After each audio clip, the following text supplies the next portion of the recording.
some different, well, some audio deals because these guys had to do their commentary. Whatever.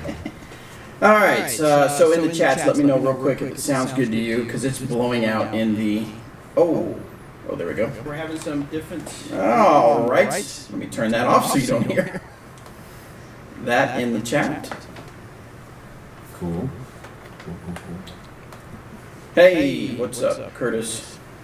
I'd ask if you're having a bad hair, but after quick temperature check here in hell, jeez.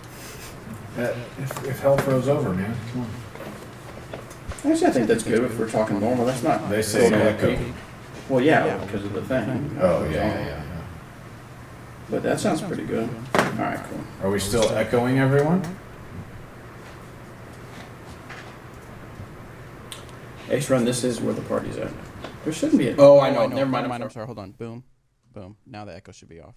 It was picking up the audio from the cameras. Cool. The cameras.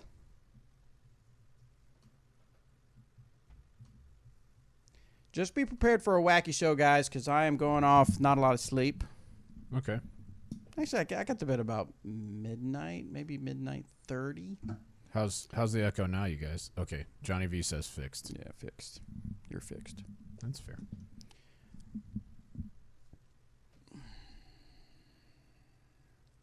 There we go. Sweet. Better no echo. Awesome. All right, I'm going to turn in, let's turn on the questions here. Or bring up the questions. What if we got any speak pipe? I sure hope so.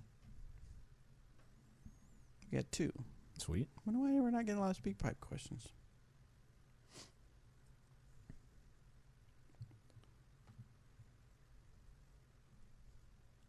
You guys probably noticed, but that is not Eric McCabe over there at the end of the table. That is Team Lad 264's Tristan Tanner.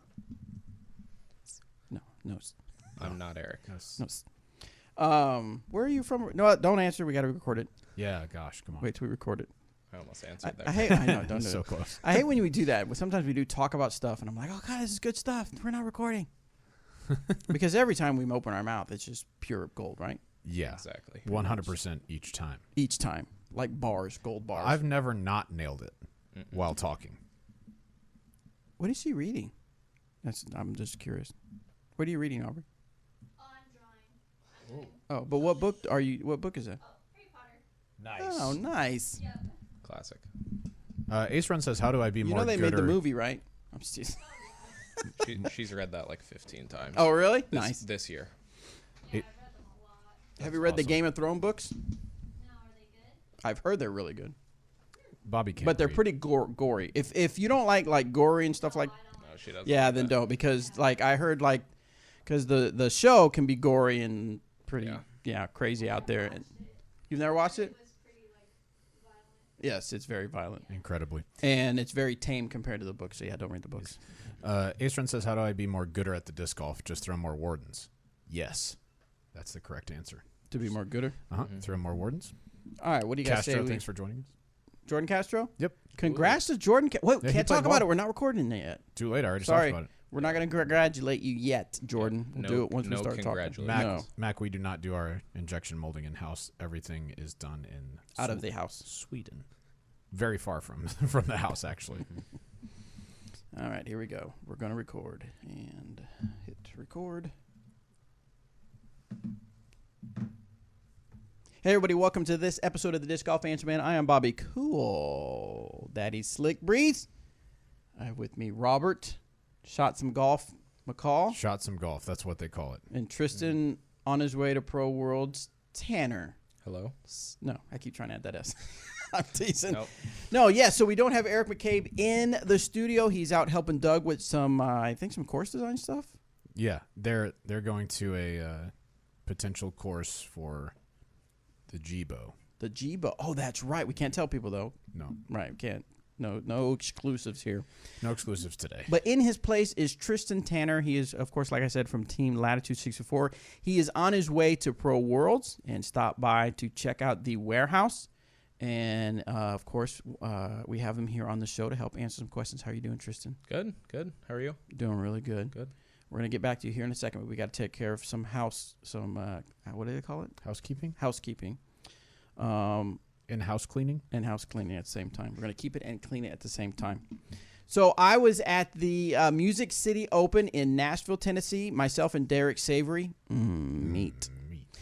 We went out there to show our support for the event. We were, of course, the title sponsor. And I got to tell you, hands down, hats off, shoes thrown in the air to Will McCaskill and Jay Skinner. They did an excellent job. And, of course, the crew and the volunteers and the staff out there. I know I'm missing a bunch of names of some key people that were out there.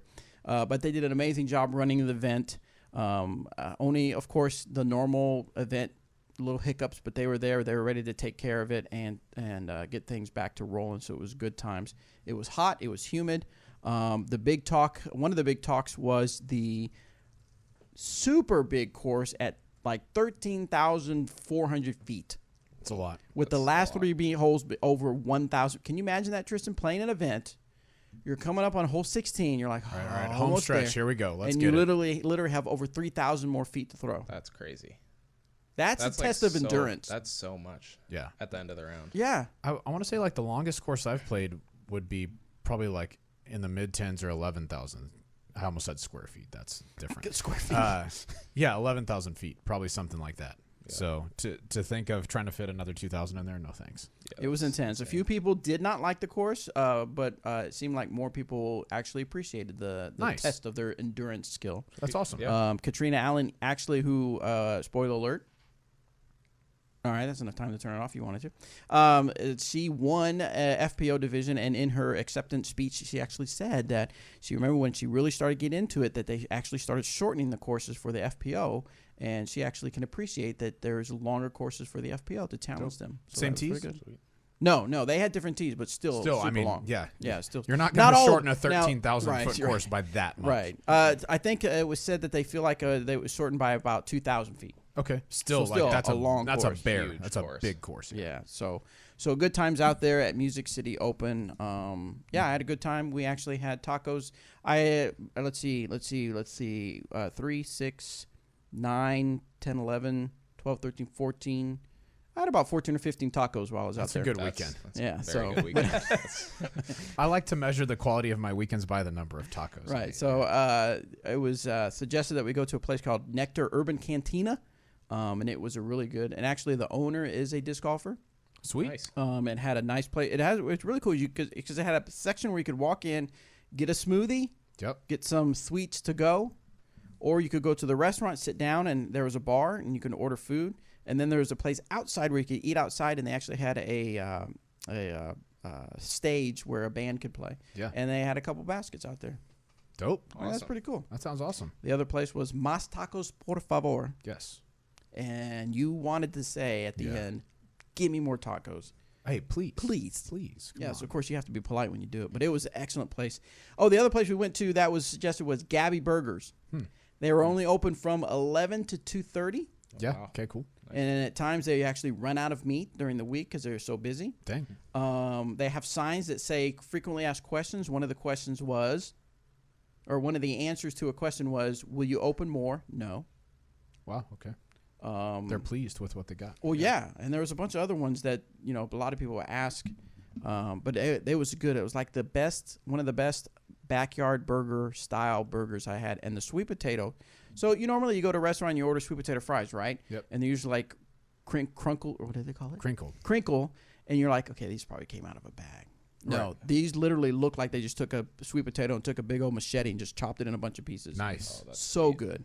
That's awesome. So good. All right, so that's all. Thanks for tuning in, folks. Yeah, that's our taco talk. That's our taco talk. Robert, you had a wonderful golf weekend, right? Yeah. I went with some friends from work here to just outside St. Louis, and we played a whole bunch of golf this week. It was awesome. Just got an Airbnb, and Shay went with me, and a couple of the other guys brought their girlfriends, and we just all rented out this real big Airbnb that was kind of like out in the woods a little bit, and it was awesome. Yeah, super cool place. Some of the courses we played were beautiful and really fun and stuff, and I didn't play that great. I shot a couple of 87s and then a couple scores in the 90s. I absolutely imploded on one of the rounds. Uh-oh. I was 8. It was a par 70. I was 8 over through 15, which is like, for me, really good, right? Because 9 over would be 79. No, it's not like anything in the 70s is like super duper good, right? Yeah. So I just have to go par, bogey, par to finish in whatever order. And got into the bunker and with my third shot on a hole, so I was going to have to get up and down to save bogey. And it took me 4 shots to get out of the bunker. Ooh. That's not what you want. Wow. Hit behind the ball a whole lot like you're supposed to because you're not trying to blade it over the green. But I just hit it up onto the grass up there, and it just rolled right back down to me. And that happened a couple more times. And Taylor, who's our warehouse manager here, was like, hey, man, take your time, make a good swing. I was like, Taylor. He was out there? Yeah. Nice. He's a really good golfer. And I was like, Taylor, get out of the way. I'm hitting the ball. Like, I don't care if I hit it way over the green. Yep. I'm hitting the ball. And it was my best shot of the bunch. And so I got up and down from there, up and up and up and down. That may be one too few. 4 and 8. That kind of ruined that round. So Yeah, that was one of the 87s because I imploded after that. But I did shoot a 79 before I left. Nice. At the municipal course. Our bet was for 78. I didn't know where I was at. So I was just hitting the ball, enjoying myself. I knew I was playing pretty well. I'd had a couple of bad holes. Knew I was playing pretty well. And I had like a 7-8 foot or something like that on 18 for par. And just lived it on the left side and got back to my cart and added it up. And I was like, oh, this is awesome. I shot 79, which is, I'm super stoked to, yeah. I mean, that's my personal best. But it wasn't the 78 that we bet on. And so then it hurt quite a bit after that. Really? Because, yeah, I mean, I wanted to come rub it in your face. But, Of course you did. But I was one shot off. So. Well, then so you can't. Not yet. Nope, not yet. You really get into this golf thing. I'm not a halfway person. I'm a whole way person. I am either very interested in something or not at all interested in something. Yep. Same. Yep. Cool. Tristan, Yes. let's get to know you a little bit more. Okay. Where are you from? Longmont, Colorado. How long you lived there? Grew up there my whole life. Really? I was born in Texas, but grew up there. Grew up in over there? Yep. What tell us your disc golf story. How was it introduced to you? And then how did you go from that to now being a sponsored player out there on the road? So I first picked up a disc from my local Play It Again Sports in March of 2017. Yeah. I played basketball my whole life. Just got injured multiple times, and there was a course right out back of my house, Dry Creek Park, Yeah. Longmont, Colorado, and just decided to go pick up some discs and give it a try, and just kind of got hooked. Was out there every day, and Now you said you picked it up at a Play It Again. Yep. But I mean, what made you? In 2017, don't gloss that over. He's played for just over 2 years. Oh wow. That's wild. All you guys who are watching know, but that's So, but what made you want to go in there? I mean, you just were in there, or someone mentioned it, or? Well, I knew a couple friends that played in high school earlier. Yeah. And just I saw the course back there, and I've heard of it beforehand, but I just decided to go. Wow. Try it out, and just got So hooked. there wasn't much of a learning phase for you as far as going out there and starting to travel for disc golf. Yeah. Only some, but okay. But let's go back to the beginning though. So you started getting out there. You started throwing. For some of the guys out there that are just starting, what's like a piece of advice you'd give to somebody that's just starting to pick up and throw? Just, Excuse me. have fun with it and throw a lot. Like, Was it something that you just picked? Like all of a sudden, you just for some reason you picked up and you could throw really well or really far? Well, so that Dry Creek course is basically 100% flat, all dirt, no trees, and it's probably like 10,000 foot course. Wow. Yeah, okay. So it's a long. It's long, yeah. 18-hole course. So, and it's like all par threes is what's on the tee signs. So basically, I gotta get my 3. yeah. So I basically just started developing that and wanted to start throwing farther. So there's a huge soccer field complex right next to that. Spent a ton of time in that. Kind of got addicted to trying to throw the disc really far, and so was doing that pretty much for the first 6 months of playing. I have 2 other courses in Longmont that are both shorter 9-hole courses They're probably the 2 best 9-hole courses we have in Colorado. Yeah. Which I'm very thankful for. But yeah, I just kind of started to develop into that and progressed my disc golf game from there. But really, the beginning, starting on that really long course, was probably helped me. Now, when did you play your first tournament? Played my first tournament in October, end of October 2017. Wow. Played advanced. Oh, okay.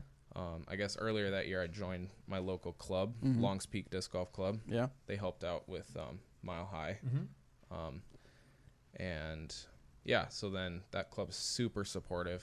Nice. A lot of really great people and just, help mold the disc golfer I am. Yeah. Did you say the name of your tournament, or what was the name of the first tournament? Lunacy was was my first how'd tournament. you do? Dead last in advance. Nice. That's encouraging. Got to hit him with it. Yep. So Yeah, something that if you're a listener new to the show, or you just haven't heard of Tristan, something you should know about him is he throws far. Far? Not like, hey, that was pretty far. Like, oh my goodness, that was like super far. What are you throwing when you got to get the distance? Ballista Pro, Boom. gold line. Nice. Super domey gold line. Very cool. They're really stable for most of us. Yeah, they go very far. Yeah. Okay, so you got last place in advance. Yep. And that obviously made you think, this is what I want to do from now on, right?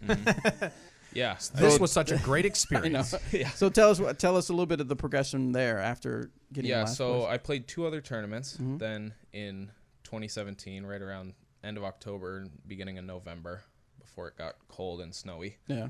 And then, just kind of, I'm glad I played those before I played those, of course, I thought I was the best player in the world. Right, It's yeah. like, oh my gosh, Same. I'm better than everyone. I'm going to run this tournament. Exactly. Then just got absolutely crushed Yes. in advanced. And so I played 2 more tournaments, and then that winter, I was just, working, like, putting a ton. Like, I putted 1,000 putts a day. Really? Every single day. Wow. That winter. And, throwing the disc a lot. In Colorado, snow melts very quick, so we end up still having a lot of time to play. And then jumped into tournaments, again, beginning of 2018. And just started in advanced again. I was just kind of finishing right in the middle of the pack all the way the first half of 2018, and just kind of felt like I needed a little something to boost me a little, so I just decided to jump up, start playing open, and then I cashed in my first 5 or 6 events that I played in open, which was pretty crazy. Doesn't happen a lot. That's really cool. Yep, and basically went from a middle-of-the-pack advanced player to finishing in the top 10 in almost every single open tournament I played. And I think I played 14 or 15 open tournaments the second half of the year. Played 27 tournaments total last year. That's a good bit of tournaments right there. Yep. And then over the winter, decided that I wanted to go out and tour more this year, just to continue to push my game, because jumping up to open pushed my game so much. Just being able to learn. Now before we get too far, so tell me, you said something. You decided to get out there and play more. I mean, what was your thinking? What were you weighing, or was it just like, man, I'm actually pretty good at this. I got to see how far I can go. What was your mindset there? Yeah. So, I mean, we have a really good, I guess, disc golf community in Colorado, really high level, a lot of really good players.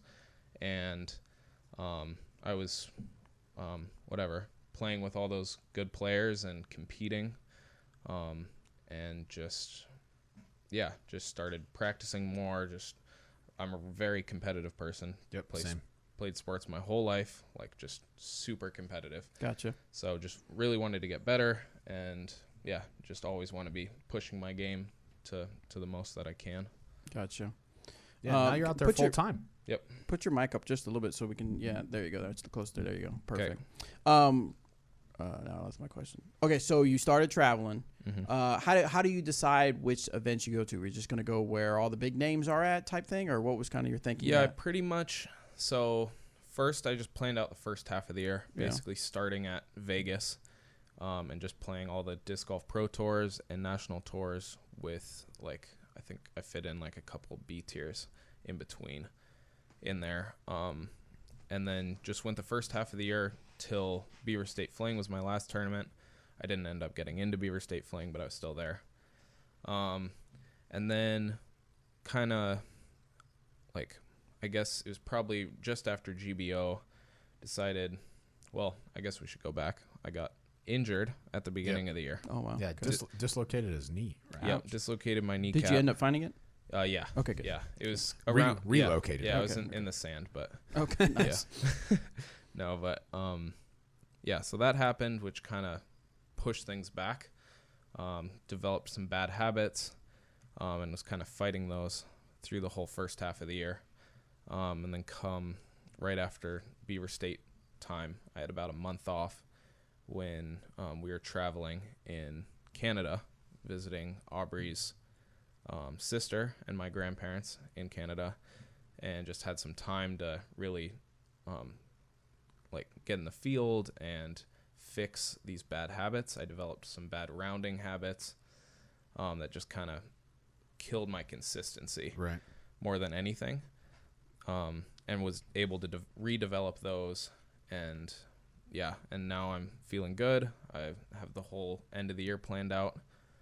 Ended up playing the BC Open and qualifying for USDGC, So which is awesome. I'm super stoked to go play that course. Cool. It's awesome. It's unlike, as a player, it's unlike anything you've done before. It's really cool. Yeah, I'm super excited. And yeah, just gonna see how the rest of the year goes. My game's feeling great. Nice. And now, when you started playing, of course, you said you played like 27 tournaments. Was that the time when you started playing some of the bigger tournaments, or was that before? So I didn't really. I played GBO last year in advanced. Yeah. Didn't do so great.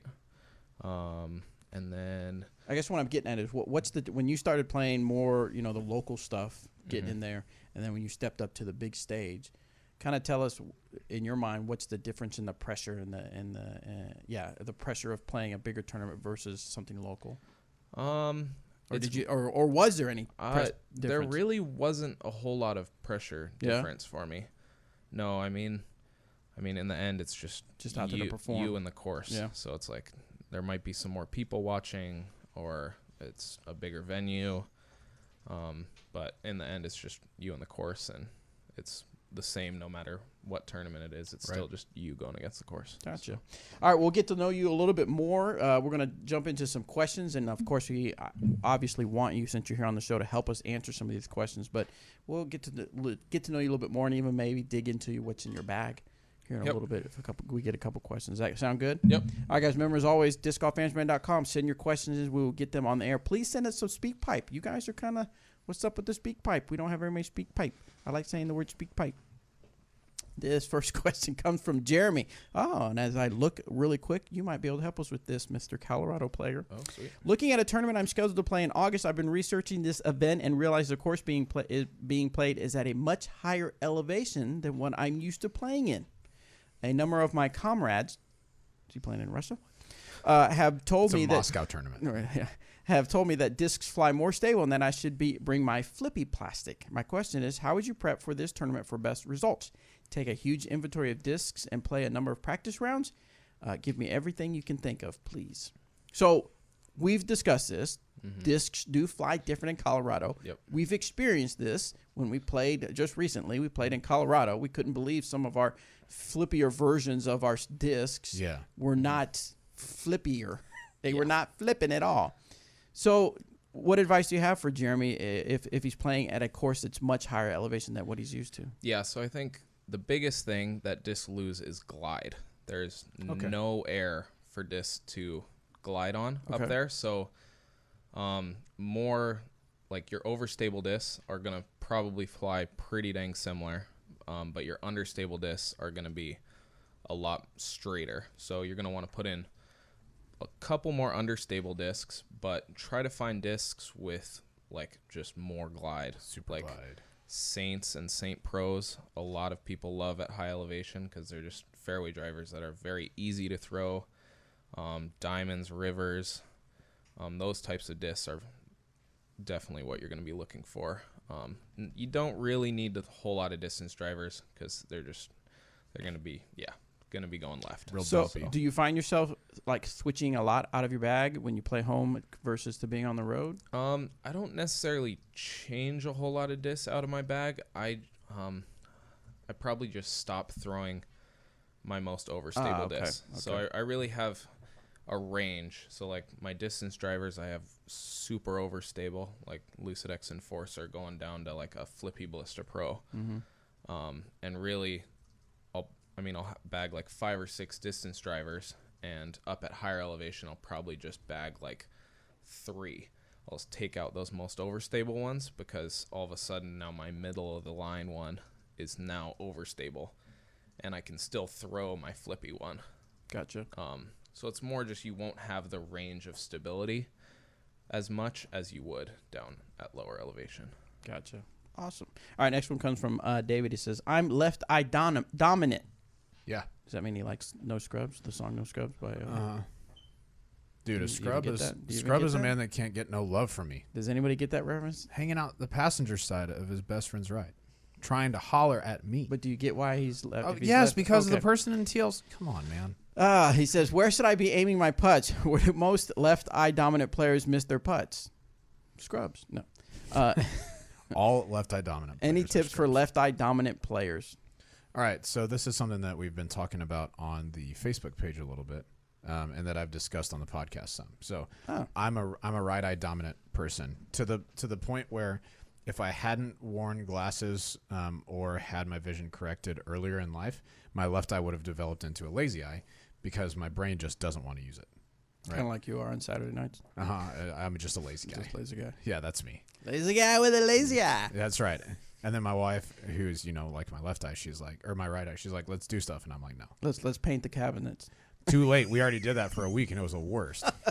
Sorry. Word to the wise: don't ever paint your cabinets. It sucked. Anyway, okay. So right eye dominant. I'm a right-handed putter, and so if you just do a little bit of someone said I'm third eye blind. There you go. Do a little bit of a test here.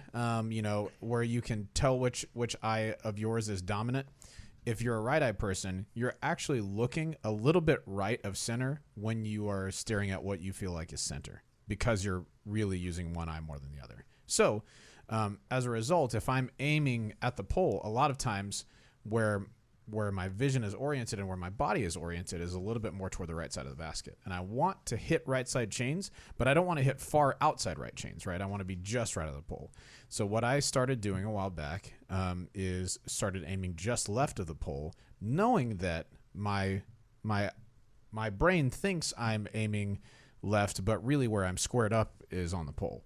And I started hitting a lot more putts just right of the pole. And so if you're a right eye dominant person, that's something to try out. Now, if you're a left eye dominant person putting with your right hand, I think probably the opposite would be true. You could aim a little bit right of pole and get away with it. But it's really just something that I think everybody should try out and mess around with on the basket because there's not one place for everybody to aim. So that's what I do when you're putting. Oh, by the way, this is something I said on there, but I'll reiterate. I pick a link that I'm going to aim at, and then I watch that link all the way after I let go of the putter. And it's just like in golf or in baseball or whatever, like keeping your eye on the target makes you follow through more. So you're concerned more about your aim than you are the result. Mm-hmm. I make way more putts when I'm watching that link all the way through because it allows me to finish the stroke. Even putts that come out really bad will stick sometimes because I committed to that shot. Yep. So yeah, Tristan, what do you do? Yeah, I mean, I think it's just finding a link that works for you that's gonna make you accurate, and then stay, like you said, on that link until the disc is in the bottom of the basket. Yes. Like if you go early at all, even if it's at the end of the flight of the disc, like you're still have that in your mind long before you look away from that chain. Yep. So I'd say just look at that link until the disc is in the bottom of the basket. Definitely. And a lot of times when I miss right, that's when I don't commit quite as much. A lot of people think, oh, you overcommitted and try to push it too hard. Most of the time, that's when I kind of pulled myself out of the shot and started to try and watch the putter because then you're like, your body kind of goes into emergency mode. It's like, I have to throw it. So I just push it right. For me, the more often that I watch that link all the way through, the more putts that I make. No doubt about it. Same. Excellent. Next question comes from Austin. What bag would you recommend I carry 15 to 20 discs, but I go through a lot of water. I currently have the DD Trooper. I like the disc capacity and the fact that it is a backpack. Unfortunately, I have to convert the putter compartment into a water bottle compartment, and that lasts me only one round. Well, I mean, you've got the commander bag. Yep. It's got two water bottle holders on the side. And good capacity for discs. That's probably the one I would recommend. Well, yeah, because you in the I don't know what you would call the shelf or the what the kind of putter pockets up top. Yeah, I mean you could put 2 or 3 putters in there. You can put between the two of them. You can put 4 up top. 4 of them. You could force more, but they don't fit comfortably. And then in the side zipper pockets, I've seen people Towels stuff and or discs or I've even seen people stuff even more discs in there. But even if you're carrying 20 discs, putters included, that will all comfortably fit in the main portion and the putter pocket portion of the commander for sure. So that you have the 2 water bottle holders on the side. I'd also say check out the Easy Go bag. Ooh, yeah, the kind of up and down one. Yep, also has 2 water bottle holders, can fit huge hydros. Yes. Flasks, Gotcha. And yeah, very good. Holds 20 discs also. And really lightweight too. Really lightweight. So really feels like you're wearing nothing. So. Excellent. All right, so Tristan, you said earlier that your go-to distance driver was the Ballista Pro. Mm-hmm. Give us 2 other drivers that not obviously necessarily for distance, but you need some distance, but it's not quite the Ballista Pro throw. So not quite as far as the Ballista Pro. I throw the Getaway. Okay. I kind of use that as a distance driver. I mean, I'll throw it out to a little over 500 feet if I need to. Goes super far, and it doesn't move a whole lot in the air. Yes. Just very overall straight flight, very controllable, but just a ton of glide. Gotcha. And in case you're listening to this on the internet and you're like, oh yeah, Tristan, that's internet distance, 500. No, it's real. Super real. Continue. Yeah, so I use call it that. Tanner distance. Yeah. In here, he's backing off. It's usually 550. Right. He's like, it's just about 500 for me. Yeah, so I use the Getaway a lot, and then so I kind of call that a distance driver, and then I also throw the Warhorse, the tournament plastic Warhorses. Jordan said something earlier. He said he saw you throw the Warhorse at an event. I can't remember what it was, and he said you killed it with the Warhorse. Yeah. I have really been loving the Warhorse. I switched from the Enforcer a little bit earlier because the Getaway actually kind of took that slot of the Enforcer for me. I was using the Enforcer for a little slower distance driver where if I didn't need as much distance as the Ballista Pro. But yeah, so I took the Enforcer out, Warhorse in. They are very overstable and very fast. Yeah, Jordan said I played with Tristan in Portland, and he was crushing a Warhorse 500 easily. It was mind-blowing. Yeah. By the way, first of all, real quick, Jordan yeah, Castro, you're on the air. Congratulations again on your third-place finish out at the Music City Open.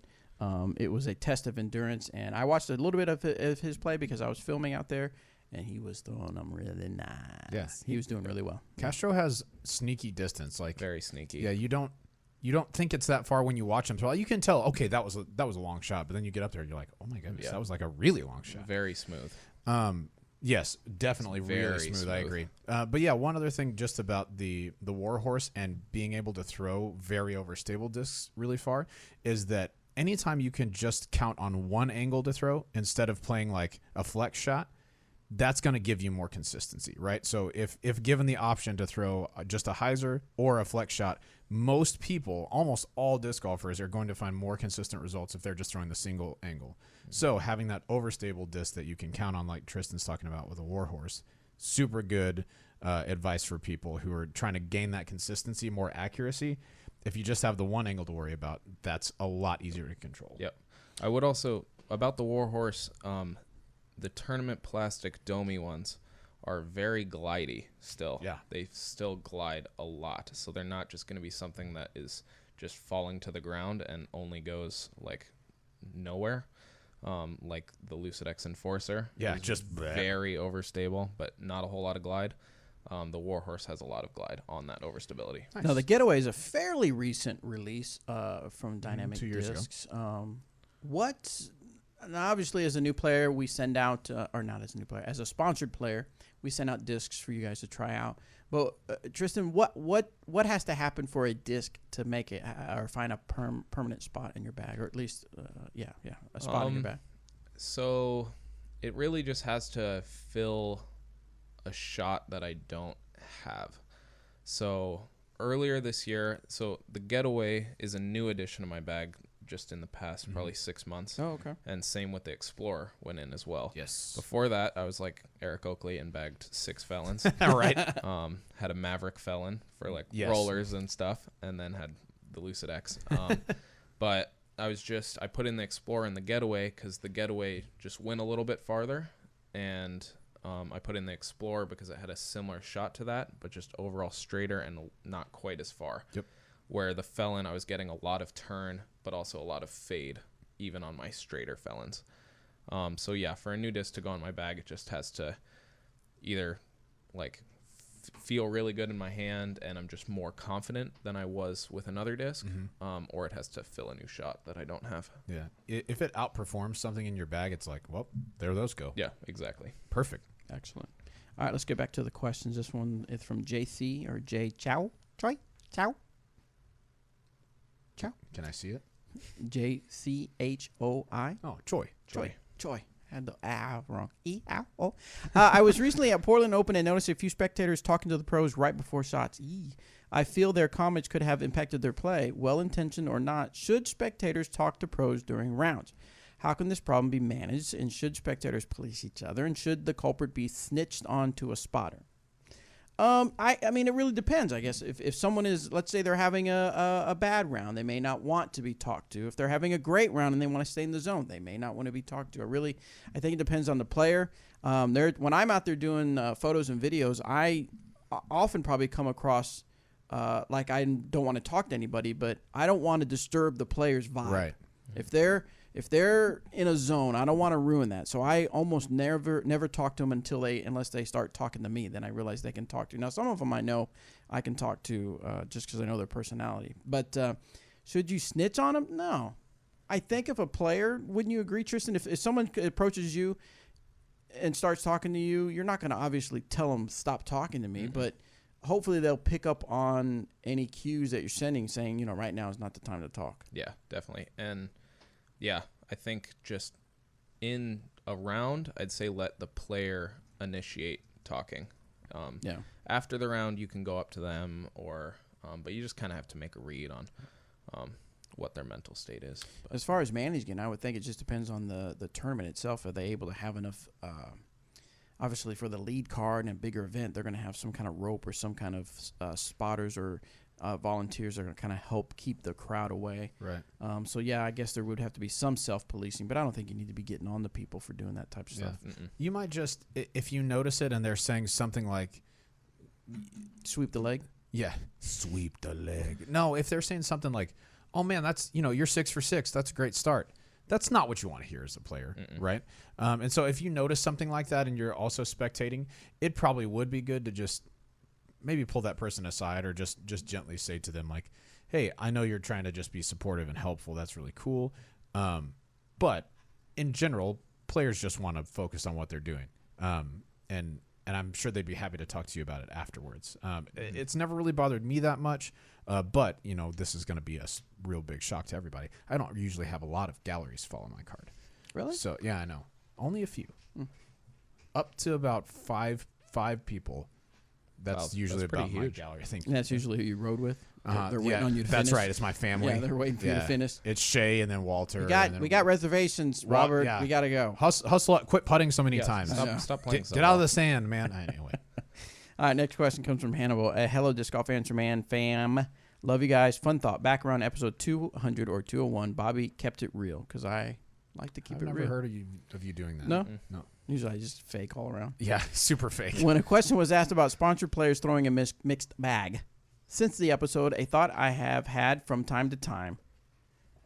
Can a DD team-sponsored player throw an old-school DD die disc from the pre-production era? For example, in my collection, I have a super sweet Innova Katana, but you'd only know it if you knew it. The whole top plate is a super sick DD tie-dye. Hannibal, let me keep it real. No. No. That would be deceitful. Yeah. And no, that's not what our players are about, is being deceitful. I'm not saying they always tell the truth, but we want players that are going to strive to be honest players. So no, we would not want to see a player throwing something that wasn't our mold and trying to cover up what it is. Yeah. And why would you? Yeah. We've got a complete line of discs. Yeah, there's so much risk in doing something like that it's just, for me, if I'm a sponsored player that doesn't work for a company, like, it's totally not worth that to be like, I got this one disc that I love so much, man. I don't know. If you're receiving sponsorship, money or apparel or discs or whatever, like, I wouldn't want to jeopardize that by trying to sneak a disc in there. What I mean? And that's a reputation thing too. It could affect you in the long run. Yeah, totally. Well, I mean, as much as our companies, it's not like I call up, Prodigy or Innova and say, hey, this about this player. I know why people are removed from teams a lot of times. Yep.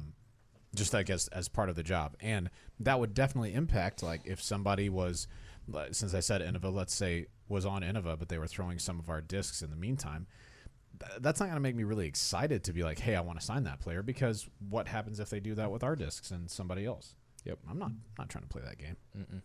Anyway. So someone is, from a brief read of the question, he is upset.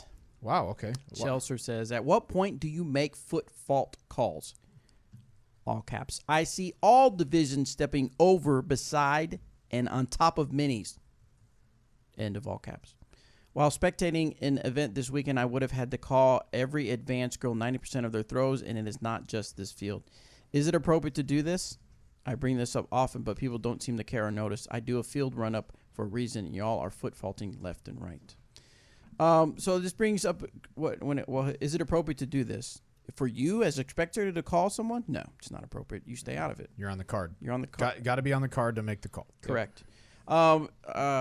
So I get it, Chelsea. You see rules violation and you want to call it, and it upsets you, but what do you do?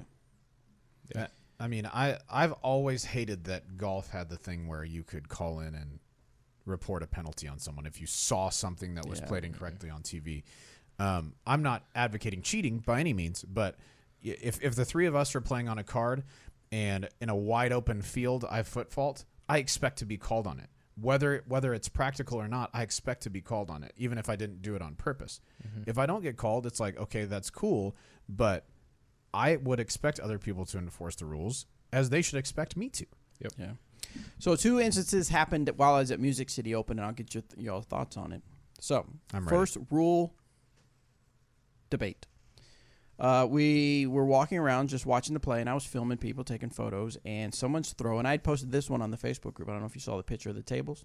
Yes, okay. The picnic table thing. So, Tristan, imagine this. There are 2 tables. They're not picnic tables. There are 2 tables that were out there, and there was a nearby bridge. You could tell there was wood left over from the bridge, right? Okay. And they were staining the wood. So the tables were obviously work tables made to be able to stain the pieces of wood for the bridge on, right? And they were still there, okay? Someone's disc had gone under these tables. Okay. I watched the person go to the table, and I could see him trying to stretch his foot out to the disc, to his lie, to see if he can make a throw. He was in a patent pending stance because of where the basket was. He was trying to figure out how to do it. I couldn't tell how close his foot was to the lie, so I don't know if he was well within legal the distance. Or not, legal or not. But someone on the card shouted, just move the tables. And he hesitated a little bit, and then I went on to take some pictures, and when I turned around, he had moved the tables and made his throw, and I saw him trying to move the tables back. Now, this isn't to bash them at all. I'm not here to bash them. But what was if you were on a card, this card, and that had happened, would you have said, go ahead and move the table? I wouldn't, because I'd say that is part of the course. Okay. There's a lot of people that say that, but there's also some people that are saying that it wasn't an integral part, because apparently the word integral is used in the rule. It wasn't an integral part of the course, and it could be moved. So I'm under the impression that no, it cannot be moved, right? Because it's been there for everybody to play it. For one, it's been there where everybody had to play, so he needed to figure out some other way to do it. He should have my thing is he should have took relief behind the table. No? Mm-mm. What do you say, Robert? So I mean, there's a rule that, or in the Q&A, this is what it says in the PDJ Q&A. So this is straight from the PDJ website. My drive ended up under a picnic table. Can I play from behind it, on top of it? And this says, in general, no. Picnic tables, along with any other park or course equipment, are obstacles on the course. They are to be treated as any other obstacles, for example, a bush or a tree. How you play your next throw depends on the picnic table. If there is room for you to take a stance underneath it, even by sticking your leg underneath, that's what you do. If your disc is on top of the picnic table and there is room underneath, it is a lie above ground and you mark directly below it and play from there. If the disc is on top and there's no room underneath, for example, a solid picnic table, you play from on top if that is reasonable. Otherwise, the table is treated as a solid obstacle and you mark behind it on the lie of play. Well, that's what I meant behind it. That's what I meant by relief. So not like take as far back as I just from a point where you could put your foot near the lie. Because again, I couldn't see his patent pending stance where he was stretching his toes out. Sure, he may have been legal within there, but I couldn't tell from where I was standing. So this reads only as if it's a solid picnic table, would you take the relief from behind? The tables that you took a picture of, there's room for you to put your foot no matter where the disc is. Right. So that's where you have to take your stance. He should have. Then even if he's stretching his toe out. Oh yeah. He had to figure out how to do that. Yeah. No, that's just it's like Tristan said. It's part of the course, and whether or not it's there the next day is irrelevant. Right. It's if the course started with it that day, you play with it in that place. Right. That's why you can't move trash cans and things like that. Right. Yep. And then the part point number 2 is when he put it back, he didn't put it back exactly. So he almost, in a sense, he altered. I mean, it's kind of a loose. Sure, but he altered the course. But that's why you avoid that. You just play it as if it's part of the course. Yep. Right. So again, I'm not picking. I don't know. I don't want anybody. If you know, are you involved in that car? Do you know the person? I am not slamming the person. It's simply a way I watched, and I thought this would be a cool learning experience for disc golf fans because we love doing that stuff. Yep. And of course, I could not say anything. Right. Now, if they could have asked, I could have given my opinion. Right. But then the card would have had to make the decision based off my opinion. But they didn't ask, so I didn't say anything. Yes. Now, I'll say, so Chaser in the chat says, it being there for everyone to play is not a condition. A branch in the fairway is there for everyone to play and can be moved. That's true if your disc comes to rest with where the branch is in your lie. Correct. Because it's not like if we're walking down the fairway, we both throw over this branch that's like 200 feet down the fairway. And as we're walking by, we're like, this branch shouldn't be here. You're not supposed to move that. It has to be something that is in your lie, dead and unattached. That's when you can move it. There you go. All right. So the other part that happened was we were watching the advance. I thought it was a wreck at first the way this happened, but it was advanced. So a gentleman had thrown in such a manner that you had to throw everybody was throwing a big hyzer over OB over some tennis courts, and then it would hyzer back down into the green. It was a pretty tight fairway, so a lot of people were doing the over the road and coming hyzering back in. Well, this gentleman threw and it never came back in. Oh, okay. I hate to see it. So he went to where he went OB. First guy was throwing. He had 1 foot inbounds and 1 foot clearly on the road. Right. Yeah. No good. No good. I was like biting my tongue. Yeah. No one said anything. Wow. He threw it, went OB again. Yeah. So he threw again from OB. Yeah. Threw it, went OB. Same spot? Same spot. Ooh, that's a blow up. And then he blew it, and then tried a sidearm, and it finally stayed in. Yeah. The second person that threw did the same thing. Yeah. From about the same spot, gave himself the 1 meter in. If he knew that to do that, why didn't he say anything to the other player? Yeah, I don't know. Again, we couldn't say anything. I guess he's just assuming that player would know the rules at that point, like that you can take a meter relief. But at the same time, like you should definitely know that you can't throw from out of bounds. Like I feel like that's a pretty big rule. Yeah. So I don't know, man. That's rough. Obviously, you can't say anything, but man, if someone's lining up out of bounds and I see their feet, I will just be like, yo, don't do that. Yeah, way before they even are close to throwing. Yeah, and I think that's why we don't see as many foot faults called, is because people will, like if I see someone lining up a putt or a shot that I think their feet aren't in the right spot, I'll say to them before they are even ready to throw, hey man, you need to move a little bit closer. Most of the time that takes care of it. Mm-hmm. If they're running up, there's nothing you can really do about that. But if it's a standstill shot like the one with the picnic table or something, always say something ahead of time, then you can avoid any conflict after that. Yep. I don't like people who watch people's feet like a hawk and don't say anything until they let them throw like that. I don't feel like that's really good for the spirit of the game, I guess. Yeah, I agree. I'd say also as a player, if you don't know if your footing is legal, then ask someone on your card before you throw. Yeah, I almost always do that, regardless of if I know it's legal, just so everyone's on the same page. Yeah, a lot of times you see people that say, "Does this look okay? Is this good? This is good." Yeah, just and honestly, it's more of a peace of mind thing for me. Yeah. Like now, I don't have to think about my feet anymore. They're in a good spot. I can focus on the shot. Right.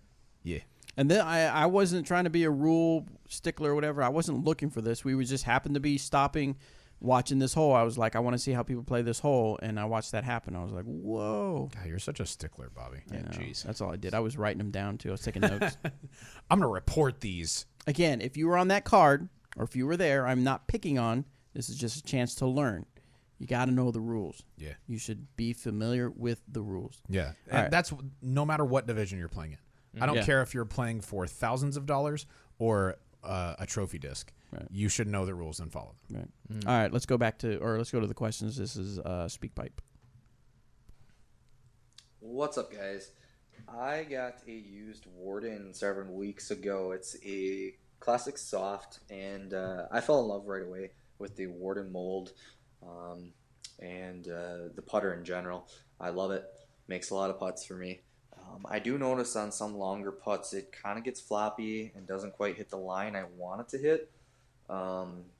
And just kind of wondering if that's due to the fact that it's used and abused prior to me having it.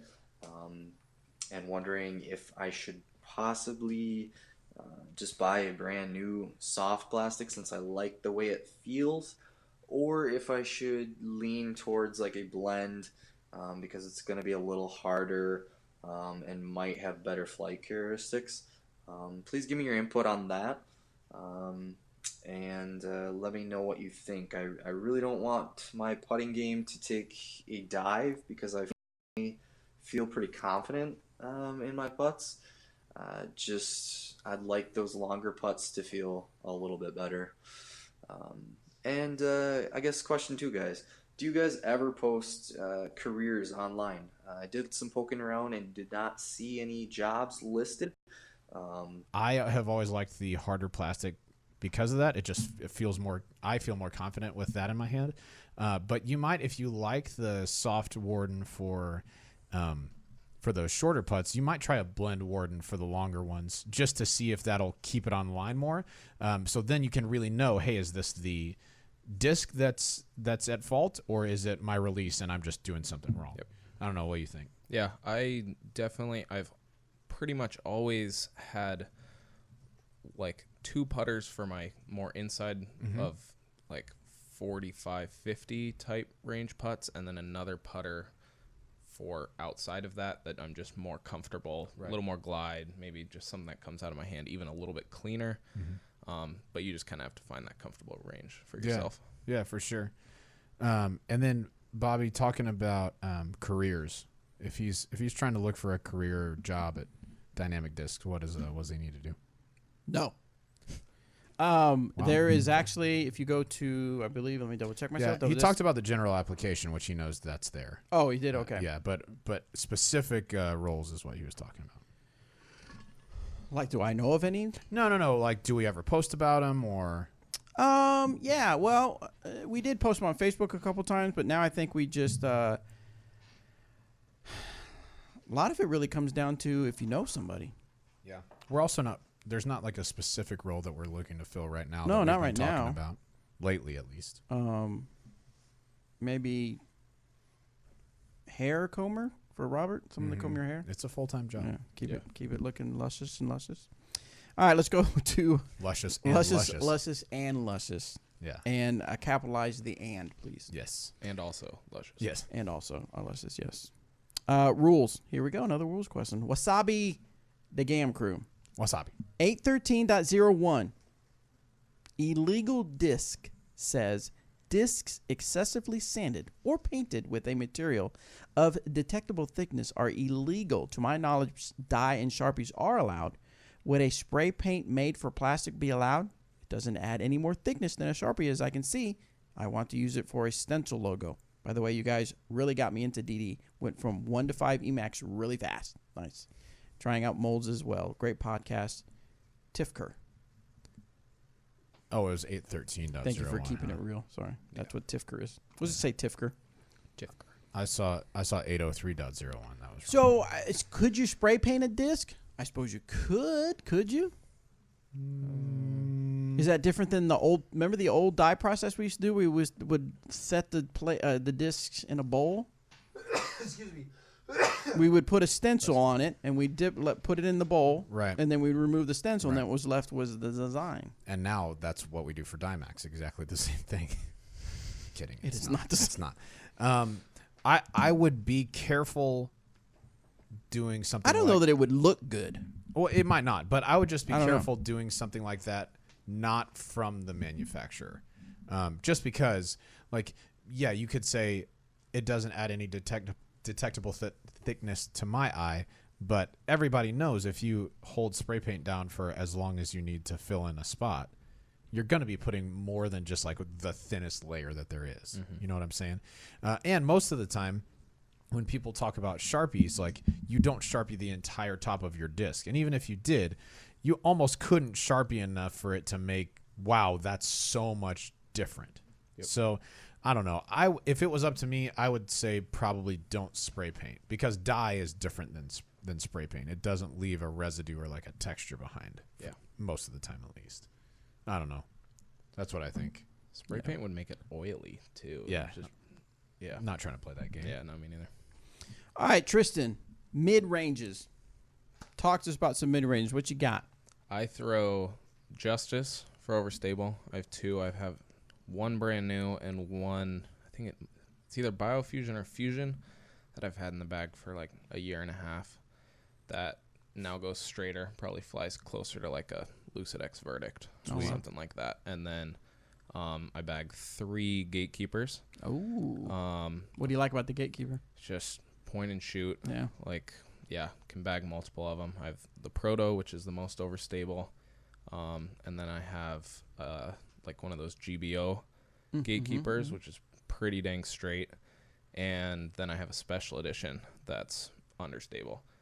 And then I also have a retro line compass that I use for more like hyzer flip to turn, more like in the woods, throw it for a lot of forehands.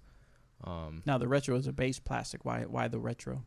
Just because, so I was bagging a fuse, but I like to be able to throw every single disc in my bag forehand and backhand. Okay.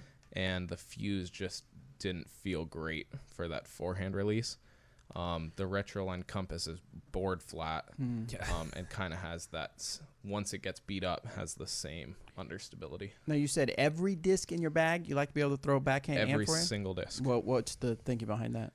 Just because then I have all the shots, both forehand and backhand. So it's like you get more shots out of each disc. Yep. Wow.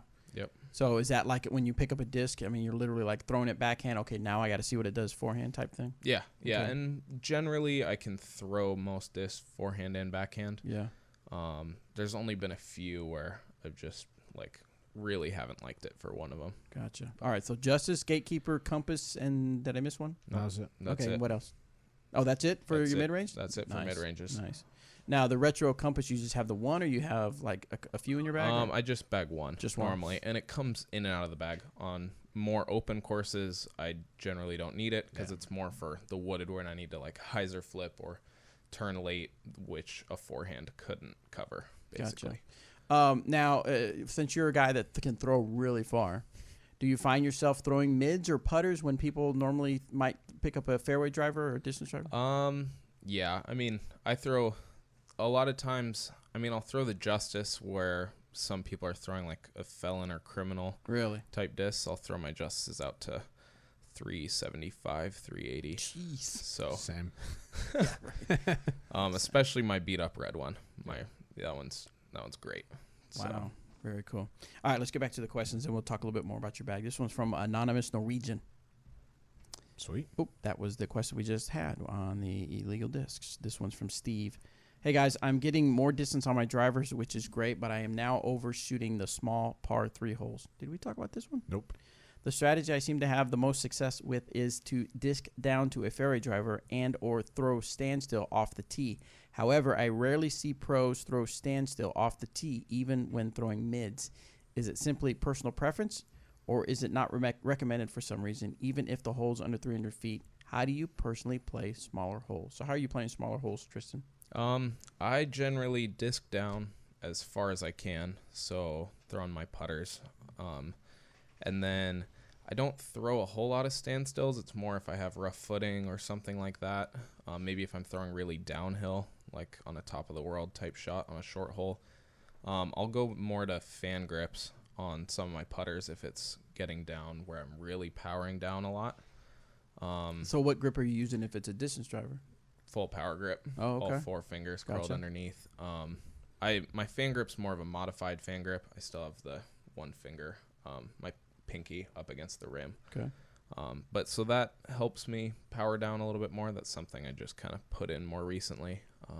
But yeah, so I'd recommend that just because I'm not super comfortable with standstills off the tee. I'm more comfortable just kind of tempoing down.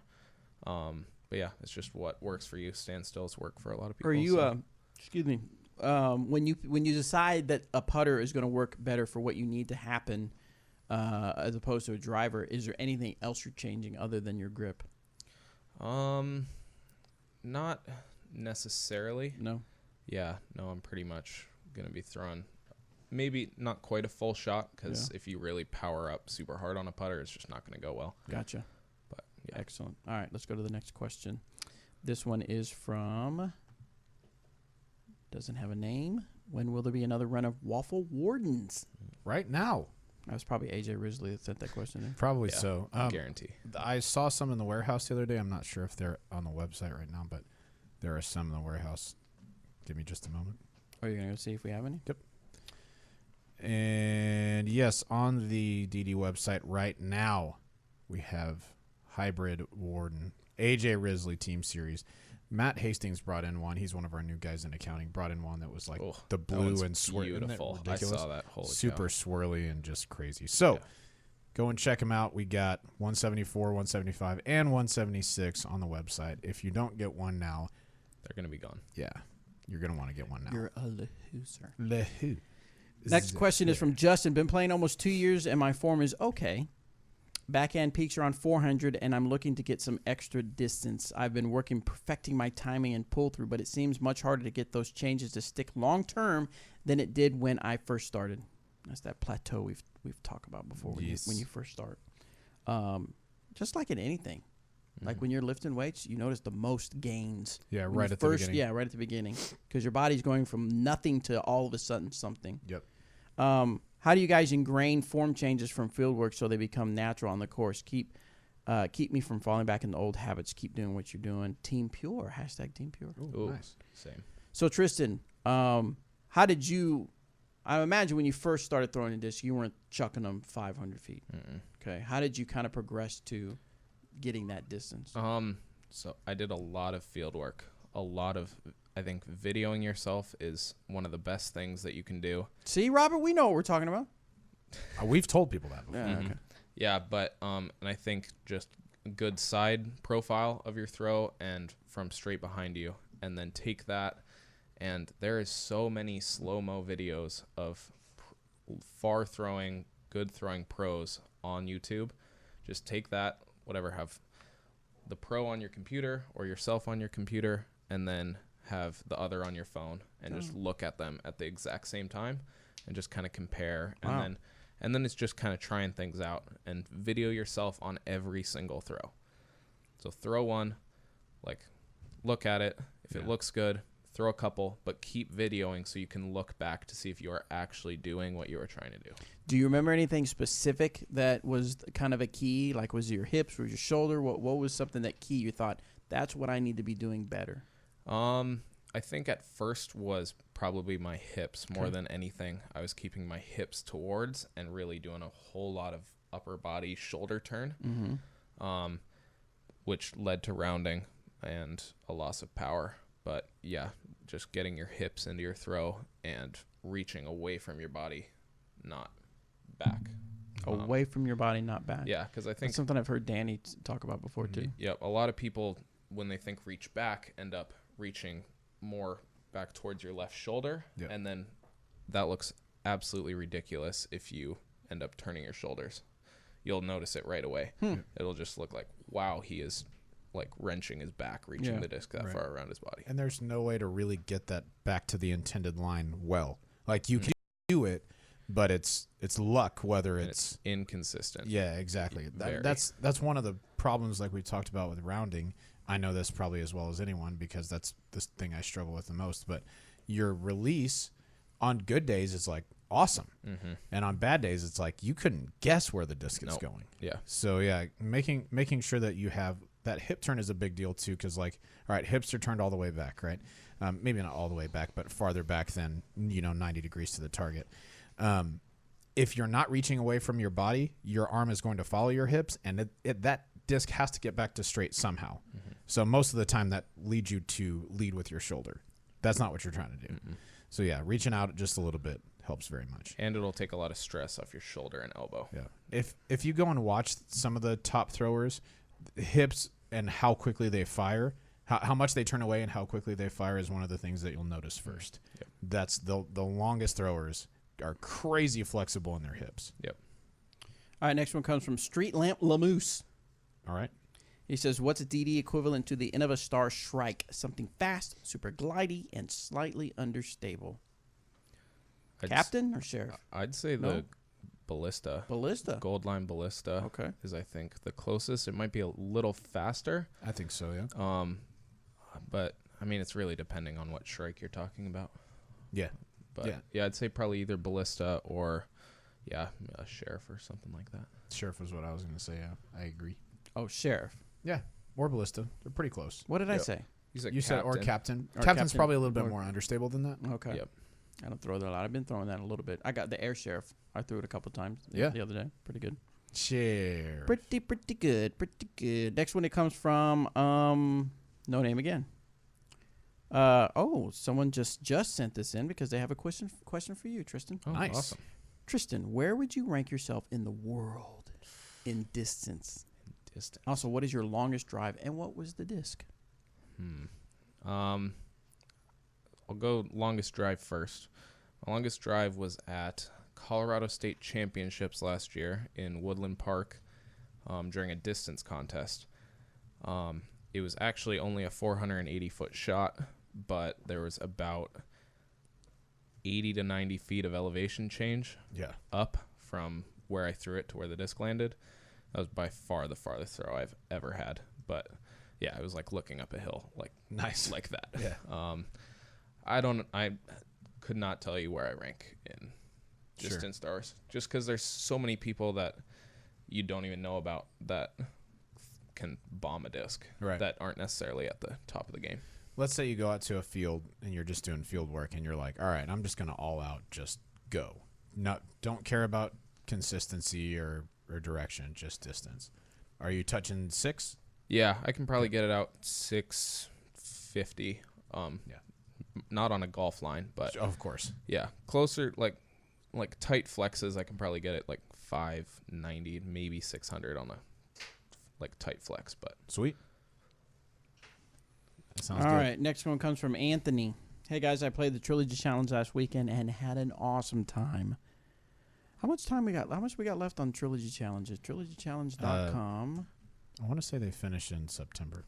Oh, so we still got you guys still got a month. You got to go to TrilogyChallenge.com, go to event locations, and find you one near you. I know people are loving the Vandal. All the discs are very, very good this year. Yeah. Oh, October 5th is the last weekend, so you still got plenty of time. Plenty of time. He says, the Vandal made it to my bag as a new staple. Won't say which disc it replaced. Okay. I was super impressed with the retro plastic of the Keystone. It just grabs the chains. I've been putting with super soft. What's SSS? Super soft? Super stupid soft. Is that what they say, super soft? What putter is it? Wizards. Yeah. Okay. Exclusively for years and would switch just because of the retro plastic. Nice. But I had to have a bead. Is there something in the Trilogy lineup with the retro plastic or classic plastics similar? Is he asking similar to the Wizard? Yeah. Because I'm the Wiz. Oh, I'd say either, I think the closest are probably either the Gauntlet or the Makana, which are very underrated putters, Yes. I'd say, in our lineups. But yeah, those have a smaller bead, more of a rounded putter. Something also similar Judge might fit that. Gonna have a little bit bigger bead. Yeah. Little shallower, probably. I was gonna say feel-wise, if you just set a Judge next to a Wizard, they look pretty similar, but you can tell if you've putted Wizards, you know that the Wizard is deeper than the Judge. I would also say flight-wise, you're not gonna get the same feel, but flight-wise, the Shield is a really good Wizard replacement. It doesn't have the big bead. In fact, they don't really feel like that similar, but they fly pretty similarly to one another. Yep. But yeah, I agree. The Makana is a way underrated putter. Yeah. Super good. Very good. Excellent. All right, we got one more speak pipe question. Let's take that one before we hit the after show. What's up, DGM fam? This is Shay from Philly with a question about overstable drivers. Right now, I throw 11-speed drivers pretty comfortably for distance. You know, I don't really have to throw my arm out to make them do what I want. So I'm happy with the 11-speed range. My question is, for an overstable driver to battle those headwinds, should I stick to the 11-speed category and just find like the most overstable one in the 11-speed family?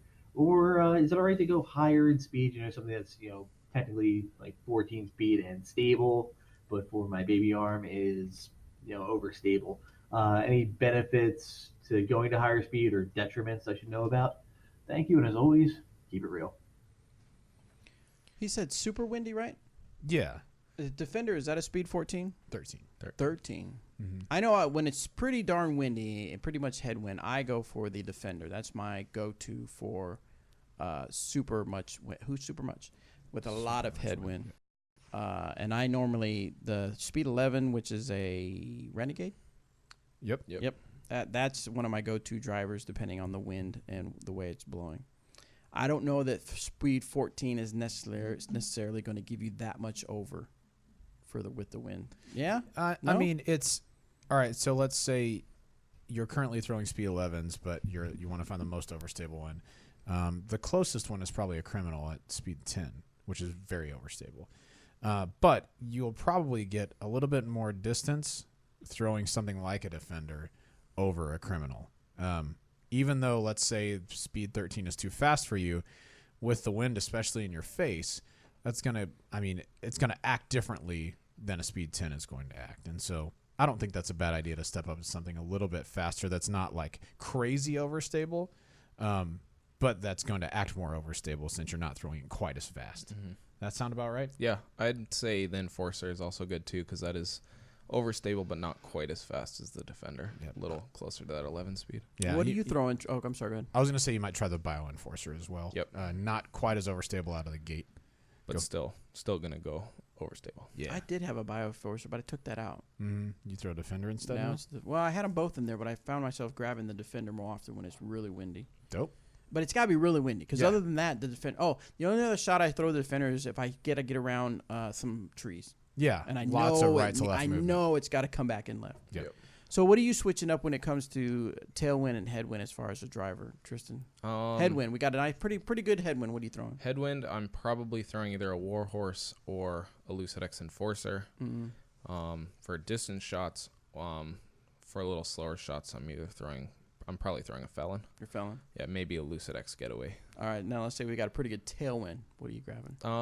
I'm don't necessarily down in stability as much in a tailwind. I'm more disc down to like, if I was going to throw a Ballista Pro, I'm probably throwing a Getaway. Okay. Just for distance control more than anything. Gotcha. All right, so now let's talk about your putters. What is your go-to putter? So all season I have been putting with Judges, but I had these really weird, like domey Judges that were really deep. Loved the feel, but I just kind of haven't been able to find that, and I've lost some like confidence in my putt. So I actually just picked up some Shields today. Oh, nice. That I feel really good in my hand, confident with. I putted outside for a little bit, so probably going to be switching to those. In terms of throwing, I absolutely love the Pure. It is my favorite throwing putter ever. Yeah, especially the Opto X Pures are incredible. And then I also throw the Harp for more overstable. I have a brand new one and a pretty dang beat up one that flies closer to a Pure than a Harp. both in BT hard plastic and then Pures in Opto and Opto X. So as far as putters, are you using the same putter, whether it's 15 feet or 30 feet? Yeah. Same mold, but I mean, still the same exact same putter. So you know what I'm saying? I'd normally like to have 3, and just rotate. I don't want to know which one Gotcha. I made the last putt with. Just I'm confident with all 3 of them. Gotcha. And then maybe I normally like to keep one that's a little less stable, maybe a little bit more beat up, for like outside of like closer to the edge of circle 2. Gotcha. Type things. I guess I also throw the Opto Bite. Yeah, nice. It is one of my favorite discs ever to throw. It's great. It is incredible. So this is what's interesting about this, everybody, is that the Latitude 64 Bite is actually designed as a dog disc. It's something that is shaped and designed to have like a catch disc or a fetch disc for your dog. But it is, in fact, PDGA approved, and we have, as we just heard, several of our pros that actually throw it in tournaments.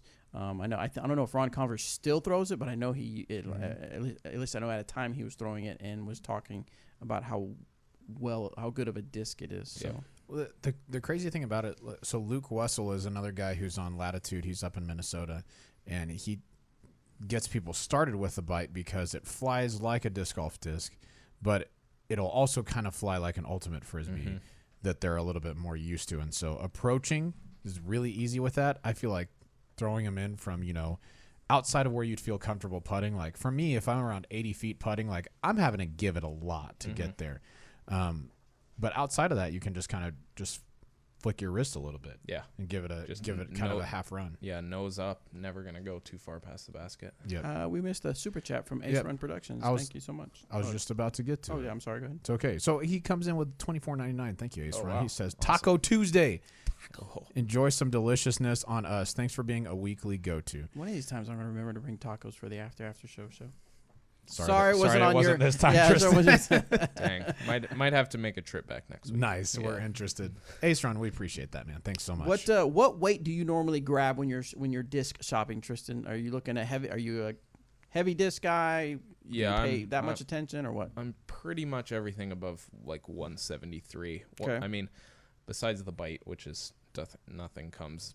I mean, 153 might be the max weight on the Bite or something like that. But other than that, all max weight. Yes. What about your putters? Heavy putters? Yeah, Same 175, 174. You don't do any changes when you're putting from a longer distance or anything like that? Nope. No. Cool. Very cool. Cool. Well, Tristan, I know you're playing Pro Worlds. Obviously, you're headed out that way. But what else you got going on as far as tournaments upcoming that we can see what's happening with you? Gonna do all the big ones the rest of the year. So like Delaware is gonna be next after Worlds. The MVP Open at Maple Hill. What is it? Green Mountain Championships. Have you been to Vermont before? No. Dude, I'm excited. It's beautiful. My brother blown is away. going to be a freshman in college there. Oh, nice. So I'll be visiting him. He'll have just moved in, which is going to be sweet. And then I'm going to hit USDGC, Hall of Fame Classic, and then maybe Veterans Park Open. Cool. To finish out the year. Where can anybody follow you to catch up and or to keep up with what you're doing? You on the socials? Yep, I'm on Facebook, just Tristan Tanner, and then on Instagram, Tristan_Tanner13. Nice. I will definitely put those links in the description below. Thank you guys so much for tuning in. Thank you, Tristan, for joining us on the regular Disc Golf Answerman show. We appreciate it. I will talk about that later. I just have something in my mind. But thanks for tuning in. We will probably not have a regular show while we're at Worlds because we're going to be busy filming, taking photos. We got things to do. Robert, can we talk about that, what I texted you about? I would want to confirm it first. All right, we will confirm later. So we're going to be busy doing stuff while we're at Pro Worlds. Now, I am going to take my field recorder because sometimes when we have maybe a team dinner or I'm around a few team members, I might record some stuff for audio so we can at least have something for you to listen to while we're gone. So, again, thanks so much. If you're on YouTube, stay tuned for the After Show. If you're on audio, the After Show will be uploaded for you tomorrow. Thanks, guys. Hey, see ya. All right, so we are still alive, Tristan. So don't do anything crazy. Don't Okay. like take your shirt off and start dancing on the table. That's what we usually do. It's a normal thing. I to do, figured but that's what you guys So normally we do. take a little bit of break for you YouTubers, and we'll be right back with the after show. Give us some topics you want us to talk about. I forgot to put that on the Facebook group. We might do that now to see if we can get some topics that people want us to talk about. What is going on in the world that we can discuss on the after show?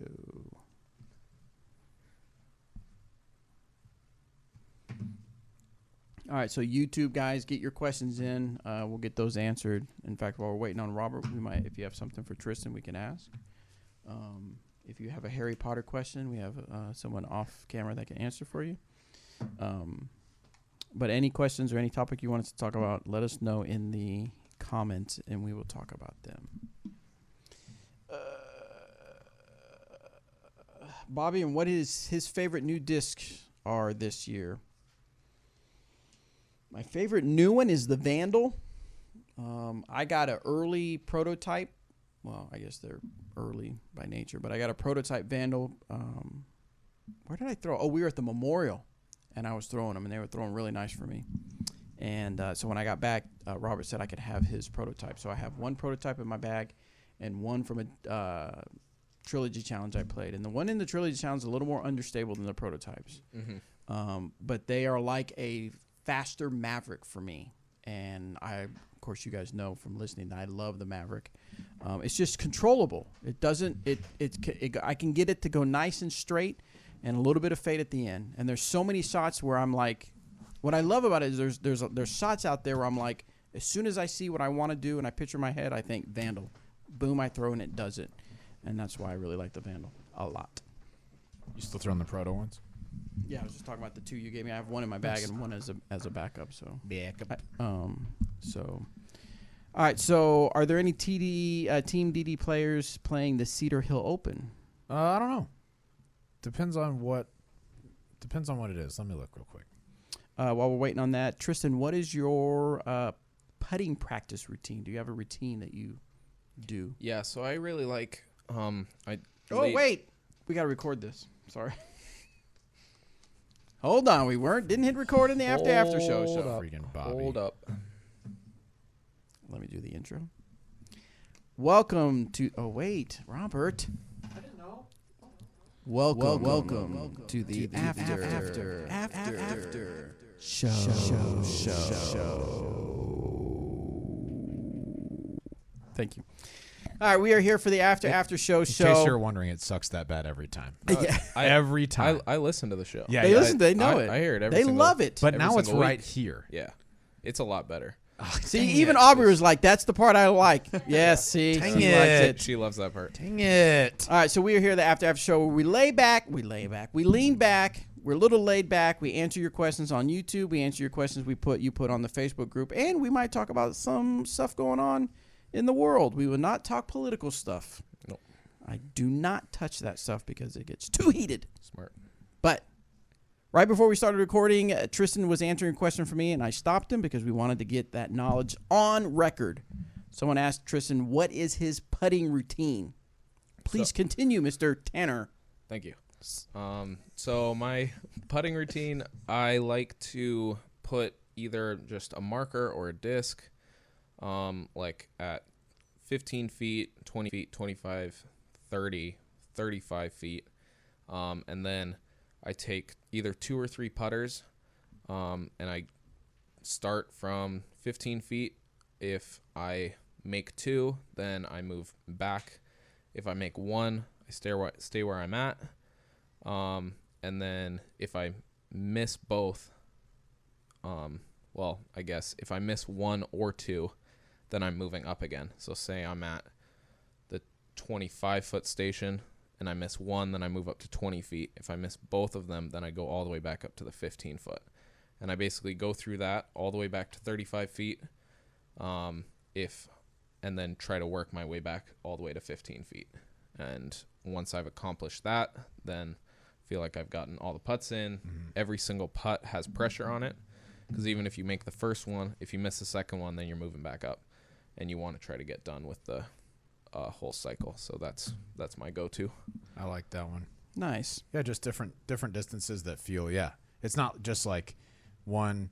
All right, made that move back. It's like, yeah, you have to be a little bit consistent before moving back. Yep. I like that. Doc's in on the board says Bobby and Robert versus Anthony and Danny.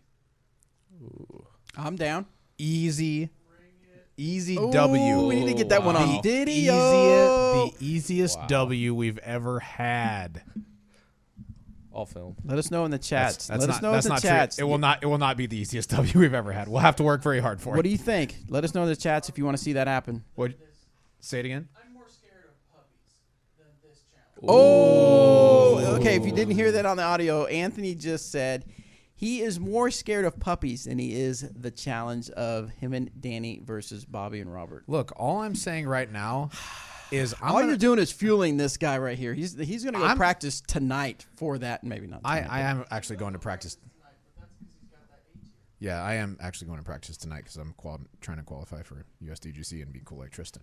But I also am trying to win this challenge. So now I have even more. Okay, but it reason has to practice. obviously it has to wait till after Worlds. No. Unless we all go Friday. God, we're going earlier and no. No. And play the Worlds. We could play World Championships. We could play the Worlds course. Yeah. Tell all the pros to get off the course. Listen. Calvin, Macbeth, get out. Yeah. Everyone listen.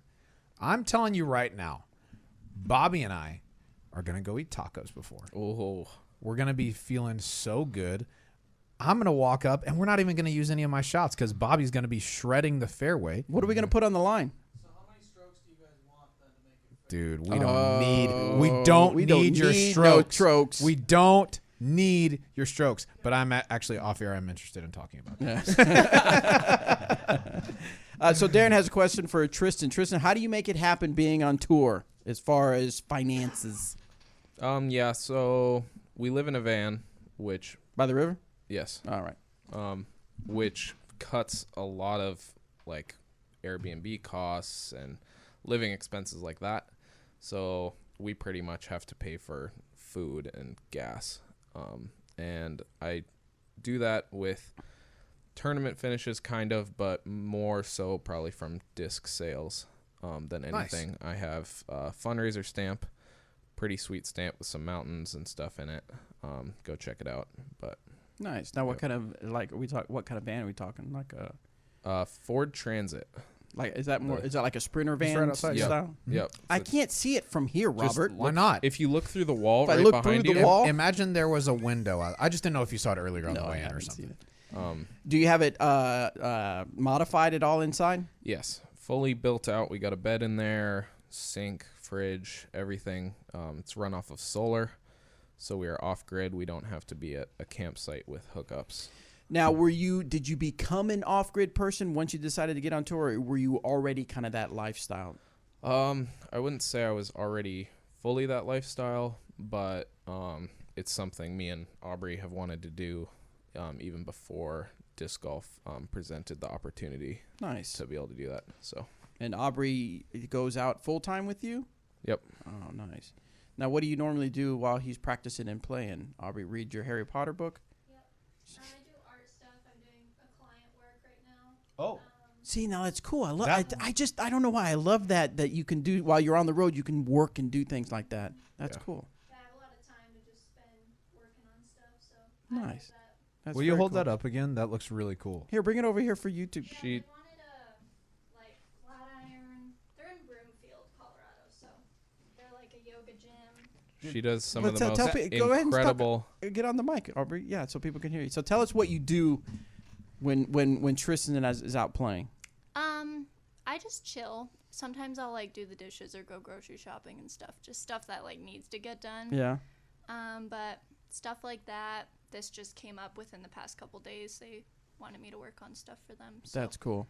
I watch some YouTube channels where there's this one called Gone with the Winds, but I watch a couple other YouTube channels where there are people that live in vans, live in RVs and stuff, and they are able to do work because we're such a connected society with the internet and computer and laptops and stuff like that, they are able to do work just about from anywhere. So I just really think that's cool. That's you're able super to do cool. that. Yeah. I also am like so not artistically like drawing, painting artistically inclined that stuff is like even more impressive to me than the same than with like me. than music or any of that stuff. Like, because I just don't even comprehend how you just sit down and do that. Me- Don't have it. very Me neither. much that side of my brain, like very into music, very into art. Like Yeah. math and stuff is just Forget it. no. Yeah. So, Cool. Yeah. Very cool. Man, that's Thank you, awesome. Aubrey. Yeah, Thank you. thanks.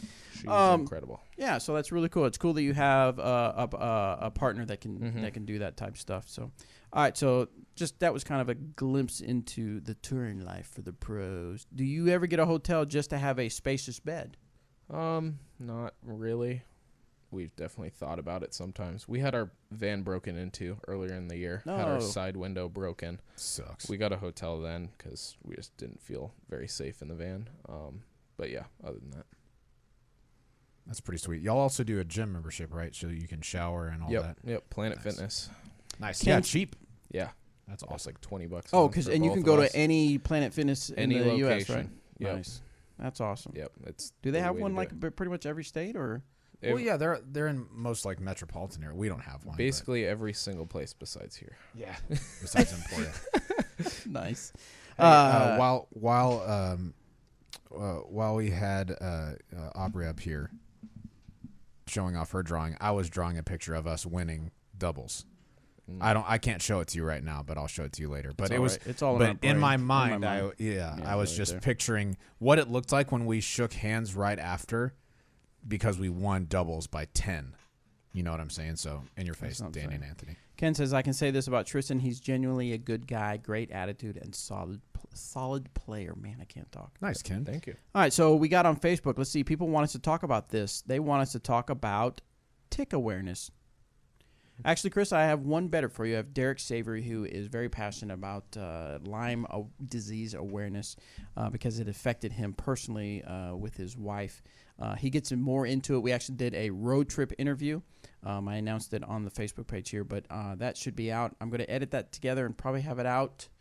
Let's see, this will be Wednesday, Thursday, after show Friday. It'll be a Friday show. So it's about a 20, 30-minute interview where we talk to Derek about sponsorship opportunities, and then we get really into the preventative measures, the after what you should do if you get bit by a tick, and just all-around good Lyme disease awareness. So you'll get a lot of information on that. I highly recommend you listen to that episode. Very good information.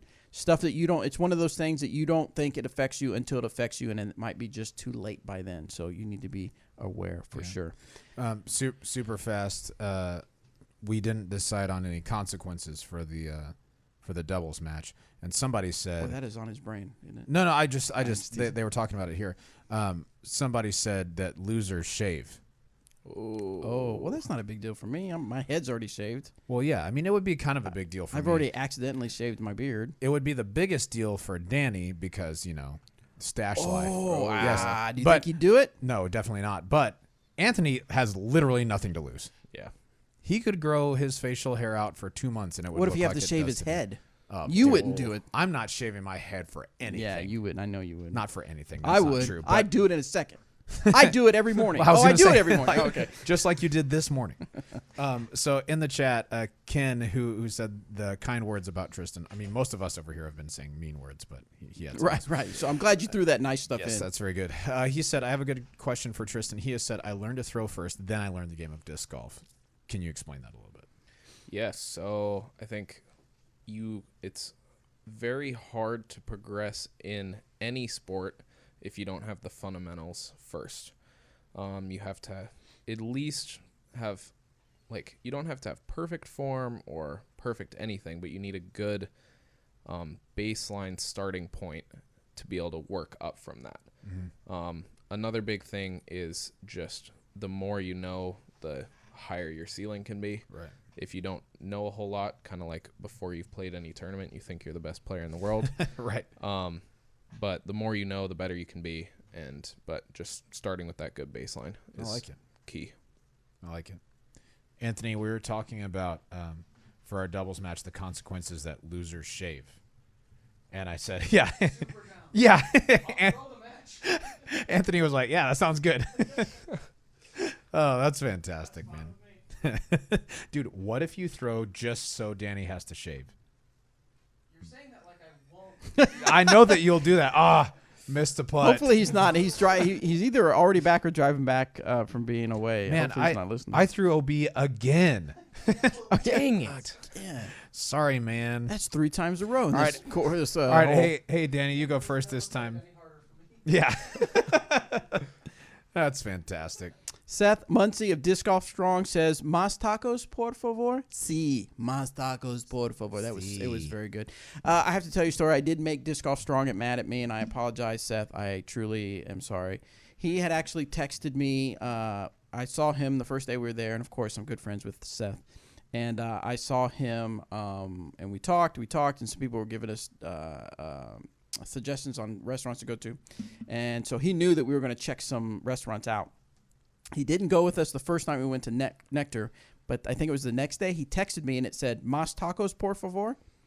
And for a second, I thought, is he asking me for more tacos? And I haven't given him any. I don't understand. And then he said that was a place that the local said, "We got to go." And I was like, all right, cool, we'll check it out.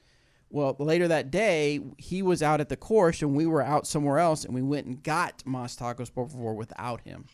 And he found out, and he was mad. He was mad, but he's over it. He's cool now. Brandon wants us to talk about fishing. Well, if Eric was here, we could talk about fishing, but he is not here, But so we will none not of us talk about know fishing. anything about Yes, that. that's correct. We can confirm the thing that you were asking about earlier.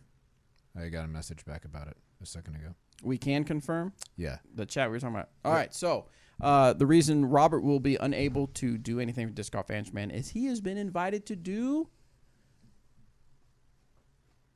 He's been invited. I couldn't think of anything. He's been invited to do some commentary. Yep. Live commentary for the MPO side at Worlds this year. Awesome. So that's The MPO side. MPO side. The FPO side, I think Hannah Macbeth is going to be doing with Terry. Oh, nice. I think. I'm not 100% sure Yeah. about that. But that'll be, I got to do live commentary at Worlds last year. And, it was great. I loved it. So, and at 16 Worlds. Are you doing? I don't remember. You're doing it with Terry. Uh-huh. Are you doing it, you two in the booth, or somebody out in the field, or We'll what? both be in the booth, and I think Dixon Jowers is going to be out. He'll be the man on the street. Yeah, reporting in every few holes or so. Cool. Are you excited So- about that? I know you Man, like doing the commentary. I really do enjoy doing commentary. For whatever reason. I mean, it's so great to be out on the course walking with the players. I love doing that. But yeah, just getting to paint the picture for people who are watching and make the broadcast a little bit more entertaining and informative. I love that stuff. So Excellent. I Well, we're like excited to do for it. you. Yeah, so you enjoy watching commentary with the sultry voice of Robert McCall. Yeah, can we crank up the bass this year, please? I got You you. want to give him a taste of what it's going to sound like? Which one am I on? You're on 2, I believe, 2? if it hasn't been changed. Test. Oh, yeah. Oh, yeah. Oh. Oh, my God. If someone has bass in their car, this is going to... Kevin Jones is on the tee. Oh, my God. Looks like he's throwing his D2 on a huge hyzer. That'll be me. You're welcome. All right. So, all right, let's move on to next. Salvador says, you guys should do some behind-the-scenes footage. Would love to see that. Salvador, actually, we do have some projects in the process where you may be able to see some more behind-the-scenes stuff here at Dynamic Discs. So stay tuned to our YouTube channel. If you could create a new disc for the DD lineup, what would it be and why? Tristan, you go first. Ooh, that's a hard one. Wow, I need some thinking on this one. Wow, I can't think of anything. Are we talking just the DD lineup? No, let's go all. Let's do all since you're That yeah. makes it even harder. Oh, okay. Like, I thought it would make it it's easier. like we have. I thought you were trying to make it easier for yourself. No. Yeah, no. We have. I mean, I think we have a full lineup for all 3 companies. So Yeah. I couldn't think of anything. What do you think, Robert? Is there any... Across all 3, I think we really have every shot covered. I mean, I can't think of a disc that I desperately wish I had that we don't have something comparable. Yeah. You know, on just the DD side, I have one that I think would be very beneficial for us. But it is one of the discs that we're coming out with next year, so I can't really say much about it in the meantime. But I can tell you that I'm excited about it. I'm actually excited about both of our releases next year, but one in particular I'm The one that starts very with a B or excited an S? about. B. Really? Yep. Yeah. I think I know what it is, and I am it's gonna be excited great. about that one too. I think it's going to be great. Couple of super chats coming in. Chaser90EK gave $2 and said, "Thank you for that, Robert." Nice. Thanks, Chaser. I'm here for you, man. And then Q Mazer, $5, has been playing 2 months, can throw 370 max accurately. Having problems turning over mids, not enough touch with fairways. Any suggestions? You guys are the best. Looks like we're getting the spinny circle here, Bobby. I don't know if we're... There is something going on with our internet here. We are quality marginal. Okay. There. Now we're back to good. We back. Okay, Q Mazer, having problems turning over mids, not enough touch with fairways. One thing that you need to know about discs that aren't distance drivers is that the slower they get, the more they will show your throw, like your form flaws, right? So if you are trying to throw something flat and it's coming out with a lot of wobble or off-axis torque, that should teach you something, that you are trying to throw the disc. One, you're way overpowering it, or two, you are not matching your angle of reach back to your angle of your hit point to your angle of follow through. Those three should match up with one another. And when you do that, that's how you get super smooth releases. You don't often see a bunch of people with a really smooth shot who have a lot of different angles in the single shot. They're reaching back on hyzer, they're pulling through on hyzer, and they're following through on hyzer. So the thing that I would suggest to you the most is to slow down just a little bit and make sure that those angles match from reach back to hit point to follow through. That's what I would say. Yep. Thoughts? I'd say try maybe pulling when you're hitting your hit point. I know I've struggled with this in the past, but coming to trying to bring my hand too close to my body. Yeah. And kind of pushing that out a little farther, giving the disc space to move cleanly through that hit point and not be running into your body. Yeah, I can feel that too. And that's like a lot of people that you talked about when they're rounding, when you're leading with your shoulder, that really does bring the disc in closer to you than it needs to be. Yep. So D Interpunct Earth in the chat. It looks like Durf, but, whatever. He's asking about Zach Arlinghouse. He says, is Zach Arlinghouse the new pro? I mean, yeah. His In the Mind from Junior Worlds, which has been out for, when was Junior Worlds? 2 weeks ago, 3 weeks ago? Gosh, I don't remember. 2 weeks ago, I think. 2 weeks ago is at 21,000 views. That's pretty solid. Kid's good. He's the real deal. And the thing is, Zach just turned 16. I don't think he's currently as tall as he's going to be. I think he's still got a growth spurt coming. Yeah. And there are not a lot of really, really good, really, really short disc golfers. He is already good, and I think as his arms get longer, as his legs get longer, those are really just longer levers for him to be able to propel the disc more. And he's already so good with them. I honestly just can't wait to watch what he's going to do.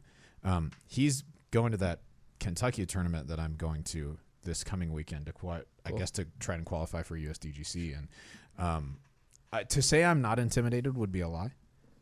He's good. We went and played Jones East. Good. Yeah, we put a bet on the line. He beat me by 8. Don't get me wrong, I didn't play my best, but 8.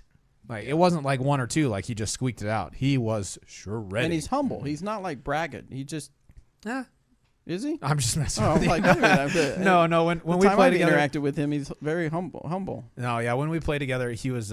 We just talked trash to one another a little bit, but out on the course during the round, you talk trash to a 16-year-old. That's wonderful. Yeah, of course. How manly do you feel? Extremely. Okay. He talks it better than I do. No, yeah. I mean, but then out on the course when he's playing, he's just even keel, head in the game. Yeah, super good player. Can't wait to see what comes from him in the future. Gotcha. Chaser wants to know, when are we going to see you and Rusko enjoying some margaritas? Well, you have to wait till the next update, Dynamic Discs update with Jeremy Rusko. We may have some Jenny margaritas, as they are called. Marcus Burks, the future of juniors. What is being done to accommodate the rising generation? Observing juniors that have played their whole life instead of starting playing as an adult. Who are our superstars of today? So we just talked about Zach Arlinghouse. I mean, is anything being done to the game to accommodate them? I mean, what Juniors? do we do? Yeah. Well, I mean, having a set aside worlds for them is probably I think something that's super important. Yeah. Just getting them some more recognition, because in previous worlds, like, we wouldn't know that they were happening, but there wasn't as much focus put on them. And so, having a standalone worlds, having a standalone juniors, all that stuff, I think is really good, man. And the coverage of the juniors and all the amateur divisions too, it seems to be getting better and better every month almost. Yeah. Do you think there's anything we need to do with courses to accommodate for them? Do you think they're going to be throwing that much farther? I mean, it's hard to say. I like having them on some, big courses. Like if they play full on country club, I like that for the 18s because they're good enough to handle it. Yeah. And good enough to manage. But 15s and under, I like shortening it up just a little bit. I don't know. It's there are some super duper good juniors out there right now that I think we will see at the top of disc golf for years to come. I mean, a lot of the Schultz family is super good. Yes. Silas and Simeon both are fantastic disc golfers. Gannon Burr is obviously really good. Isaiah's fantastic. Isaiah's good. Yeah. Isaiah is a bomber too. Like, Zach Arlinghouse has really good distance. It's even surprising how far he throws. But Isaiah, throws far. And he does it easy. Yes. His form looks so clean. Yeah. And he's confident too. Yeah. Matthew has posed a scenario question. Bears versus Beats. No. Tournament uses tee times. The first hole has a feather banner too near the tee pad. Someone complains about it very early in the day. In between divisions, the feather banner is moved. Is that fair? It's not fair, but if one field played it all the same, I guess there's not much you can really do about it. Yeah. They should move it after the round is completed for everybody, ideally. Because here's the thing. Assuming everyone plays the same tee pads, that could affect ratings. Even though it's not going to affect it in the biggest way ever, you want the course for everyone playing the same tees. You want the course to be the same for everybody. Yep. It could also for USDGC qualifier. Because that's just the top 5 best scores. Right, yeah. So, who are playing the same course. Yeah, That's it doesn't exactly even matter the division. So what do you think of the Music City Open course, Ravenwood? I'm assuming you've never been there. Well, no, this was the first time they had that course set up. So, but it was 13,400 feet. The last 3 holes over 1,000 feet. Yeah. What are your thinking behind that? What comes to your mind when you think of playing that? I mean, I haven't seen the actual course or anything, but I mean that sounds pretty crazy to finish on 3,000 foot holes. Do you think we should see more courses like that with that length? I don't necessarily think length matters the most, but I think 3 of the hardest holes on the course should be at the end. And you do think that's a good thing? I think that's a great thing because coming down the stretch, when nerves get to you, that's going to be the separating factor, is those hard holes, how well people can cope with the nerves and get past that and play well on hard holes. Gotcha. Let's see, go back to Facebook real quick. We should be done here in a second. Glenn wants us to talk about Katrina Allen and Paige Pierce hating on each other. I don't know that they hate on each other. It's just rivalry. Yeah. They're competitors. They each want to win as many times as they can. Yeah. There is exactly one person who is handed the first place trophy at the end of each event, and both of them want to be that person, as do almost everybody who enters the tournament. Yep. And so, there have been years past where Katrina and Paige didn't get along really at all, and there have been years past where they got along great. And I would say right now they're probably kind of in the middle somewhere. It seems like they are, cordial with one another while they're on the course and off the course. But they're both just, they're real competitors. They're out there to win. And every time they don't, let's say Paige goes and, wins Idlewild. That doesn't just mean a few $100 extra on her check at the event. It means sponsorship bonuses. It means, there's just a lot associated with that. There's a lot at stake. Player of the year stuff. Every time you lose, you don't win. That's a John Madden thing to say, but they're out there to win. Yep. I remember Katrina was on an interview. I think it was on Dixon Jower's podcast On the Box. What? Doc in the chat said, Cat and Paige is nothing compared to Anthony versus Danny. Oh, yeah. Yeah. You. True. No, and Dixon brought up something because at the time, Katrina was being ridiculed about her temperament on the course. And she brought up a good point that actually kind of made a lot of sense to me. She said, when Ricky is quiet and doesn't want to talk to anybody and is in the zone, we say he's in the zone. He's playing his game. But when women are like that, we call them names and we think that they're being temperamental and stuff. And it's like does make sense. Whether she's male or female, whether a person is male or female, that person is a competitor. And some competitors are fierce competitors, and if someone like Katrina Allen is in the zone and doesn't really want to talk to anybody or gets a little upset or gets upset because of a bad putt or something like that, I don't think that they should be ridiculed any more than the male counterpart. Yeah, I agree. So, yeah, play your game, man. I like having people who are intense in competition. I don't like having people who throw fits while being intense, and that's a personal thing. You can do whatever you want out on the course, but I would rather see someone win with grace or lose with grace and be competitive in all those circumstances than flip out if they miss a putt or lose an event or, you name it. Mm-hmm. Anthony, wow, this is Anthony on the Facebook group. He says, what would extreme disc golf look like? Blindfolded players, metal discs. Whoa. Blindfolded sounds very interesting. That could be But fun. metal discs? Yeah. That could be fatal. It's intense, thank man. you. I would think so. Talk about the insurance policy on that tournament. Playing with metal discs. That's not good. In the chat, C-Mew says, I hate when disc golfers say ball golf and call disc golf golf. What do you think? I mean, one of them is called golf, and the other is called disc golf. Yep. I don't think we need any qualifiers for golf. It was here before. Mm-hmm. But yeah. I say ball golf when I'm in a conversation and I'm intermixing the two sports for some reason. Oh, I just say disc golf and golf. Golf and disc golf. I say disc golf and ball golf. Yep. I don't think it's really wrong or bad either way, but that's just how I see it. Yep. Interesting. It's better than stick golf. Stick golf. Club head golf. Club head golf. Ooh, Andy Serkis is going to direct Venom 2. What? You don't know what that is? I mean, I know what Venom is. I don't know who the person's name who you just The said gentleman that let's see. He was the actor that had on the suit that acted for Smeagol in the Lord of the Rings trilogy. Nice. So Gollum.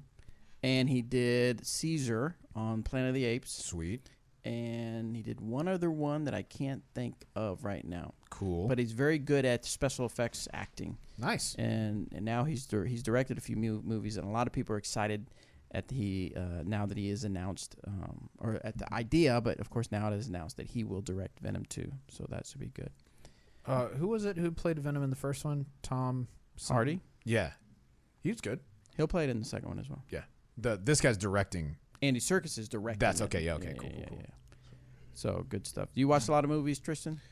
Not overly. No? Yeah. Don't watch a whole lot of movies. Don't watch a whole lot of TV. All right. He watches lots of solar panels. A lot of solar panels. All of the solar. Soak up the sun. Yep. I respect it, dude. That's a super cool way to live. If you're like, when y'all are able to do it right now, taking advantage of that is really cool. Yep, definitely.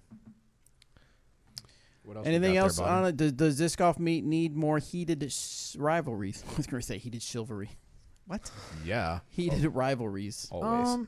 I don't think you want to manufacture them. No, but I mean, I don't think I think a good rivalry is good. But Yeah. And in a competitive game, it's just going to happen. Yeah. Like, it's not something that needs to be forced. So, do you use lighter weight putters when putting from longer distances? I do not. Also do not. Yes. All right, I think we're winding down, guys. We're going to let Tristan go. Thank you guys so much for tuning into the After Show. Skip Ace, Pro Worlds, just realized that. Fantasy Disc Golf. Let's get your picks in. Let's that get was it. almost My bad. It's all right. It's not like we haven't forgotten before. All right, so World Championships. for the World Championships. Are we guys just going to, for the FBO, we're just going to put both pages? I'm down. It's a good bet. Yeah. So Paige Pierce and Paige Bjerkes. We'll go ahead and put that in so they'll use up our points there. Alternative, I would say out of what we're left with, I'd say either Madison, Jessica, Rebecca, Valerie, Lisa. What? Either any of them on the list. That's what I was thinking, yeah. I would say here's some options. All the options. Yeah. Well, I'm just going to put Madison in there. Okay, sounds good. All right, so that leaves us with about 4,078 points to work with. What do we got at MPO side? All right. So we would love to pick the winner, but that might not be our most point effective choice. Right. Mm-hmm. Yeah. I mean, as we can see, it's almost okay, like Greg Barsby won last year. Sure. It's not that he's not deserving of winning it, but I don't know that anybody went into that Worlds Week thinking right. Greg Barsby is going to win Worlds. Right. But then what I'm saying is if we pick, let's say we pick Macbeth right now. Cool. That takes up a lot of points. Is that what you're getting at? Yeah. Exactly. So we kind of like want to pick some players who we think are rated lower than that who have a great shot at playing well. So one of the people that I would pick for this week would be Kevin Jones. I was about to say the same thing. He's shredding right now. Especially on those courses. He's great in the open and also very technical. What's he rated?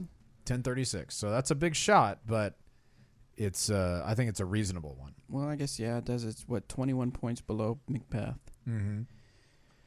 Tristan, we'll let you pick one, and then we'll decide if we'll keep it. This freaking guy. Sounds good. This guy. I mean, do we put a Ricky Wysocki in there? No.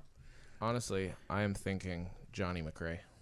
I like it. Really? Now, I did see something on Facebook where his wife is not doing very not well. doing so well. So that might affect his play, and we're with you, Johnny McRae, with what's going on with your wife because she's a lovely lady.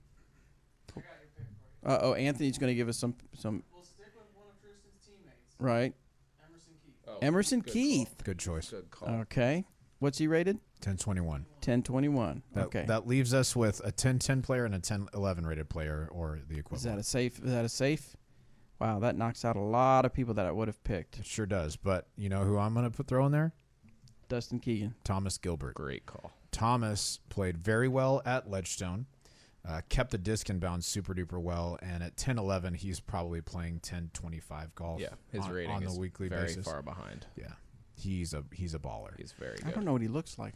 Well, he is gigantic. Imagine the tallest person that you've ever met. And then think 6 inches taller than Yes, and he's very nice. Yep. That's Oh, Thomas. I know who And Thomas also, Gilbert and is. also put 10-foot long arms on Yeah, it. Yeah, that's he's exactly right. Thomas Gilbert. Oh, Okay. his birthday was his birthday was yesterday. Yeah, Thomas is a man, dude. Happy birthday. And then someone who I think will 10-10. play well. This guy did pretty well at Ledgestone as well. I don't know how he plays in the woods, but I would assume he's pretty good. Sam Lee is a guy from Kentucky. I think he's the highest rated player in Kentucky right now. Played well at Ledgestone, which is one of the courses that they'll be playing. So I think he's probably a good choice. Silver Lot could also be a really good choice from Estonia. But, you know, you don't seem really happy with either of those, so say what you're going to say there, Bobo. I'm just looking. What about Albert Tam? He's been doing pretty good, hasn't he? That's a great choice. He has been. Yes, that is a very good choice. The bazooka. That's so Has fun he to played watch. many? Awesome. He hasn't played many. Is he coming just for that, or has he been over here for a while? They'll be over here for like a week before or something. Yeah. I think they're currently traveling over here. How is he doing in his other events that he's playing? Shredding. Very well. He got like third at European Yep. Open. I mean, I've seen his name come up, so I knew it was. Yeah, like third at European Open, second at the Estonia tournament right after European Open to Nate Sexton, who is obviously very Yep. good. And he also played well at whatever the tournament. Was it the Estonian Open? Yeah, Right before Yes. the European Open? He Yes. played well there too. So for our alternate, I'm going to drop in Jacob Sanders, 1004 rated out of Iowa. Super Oh, talented so we're good guy. with Albert? I think so. Okay, I'll put him in there. Albert Tam. I lost him. What's he rated? 1004. There he is. And then what was you say the alternate was? Jacob Sanders. He's 1004 rated. Now, if we want to go back and look at, if we want to say, hey, Kevin Jones is a good pick, but Simon would be a better pick, we could do that. I don't think that I'm is comfortable correct. with Kevin getting some good points. Kevin's a good pick. And Emerson Keith is Tristan's pick, so if he doesn't do so well, it's your fault. I can Tristan. dig that. Okay, sounds good. I'm good with where we're at. Yeah, I think that's. So we those got are great Albert, picks. Thomas, Emerson, Kevin, alternate Jacob, and then the 2 pages for female, and the alternate is Madison. I like it. 6 points left. Are we comfortable with that? It's good. We're good? Yeah. Whatever I can do to help. Oh, Well, Nice. thanks, Thank Siri. you, Siri. Thanks, Appreciate Siri. that. Yeah. She says she's good as well. She's good to Yeah. go? Okay. Yeah, for sure. Perfect. All right, there you go, everybody. That's our picks for Pro Worlds. Write it down. Set it in stone. Write it on the wall. We That's did it. it. We did it. We did it. I bet you we do 40 or better. 40th or better? Mm-hmm. What are you guessing? I'll take the under. I will not remember any of this It's okay. come the next time we record. So I'll take someone remind me in the YouTube chats next time we record. maybe not the under because that would be like we would do 1 through 39. I'll take the worst. But I feel good about our picks. We're gonna roll with it. Is Zach playing? Zach is playing, right? Melton? Yeah. Yeah. Zach Arlinghouse playing? Yeah, he's playing too, I think. Excellent. All right, guys. There we go. That's all we have, right? That's all we got. Thank you guys for joining us on the After show. We appreciate it. We'll see you next week. No, we won't. We'll see you the week after. Take care. Hey, see ya. Tacos.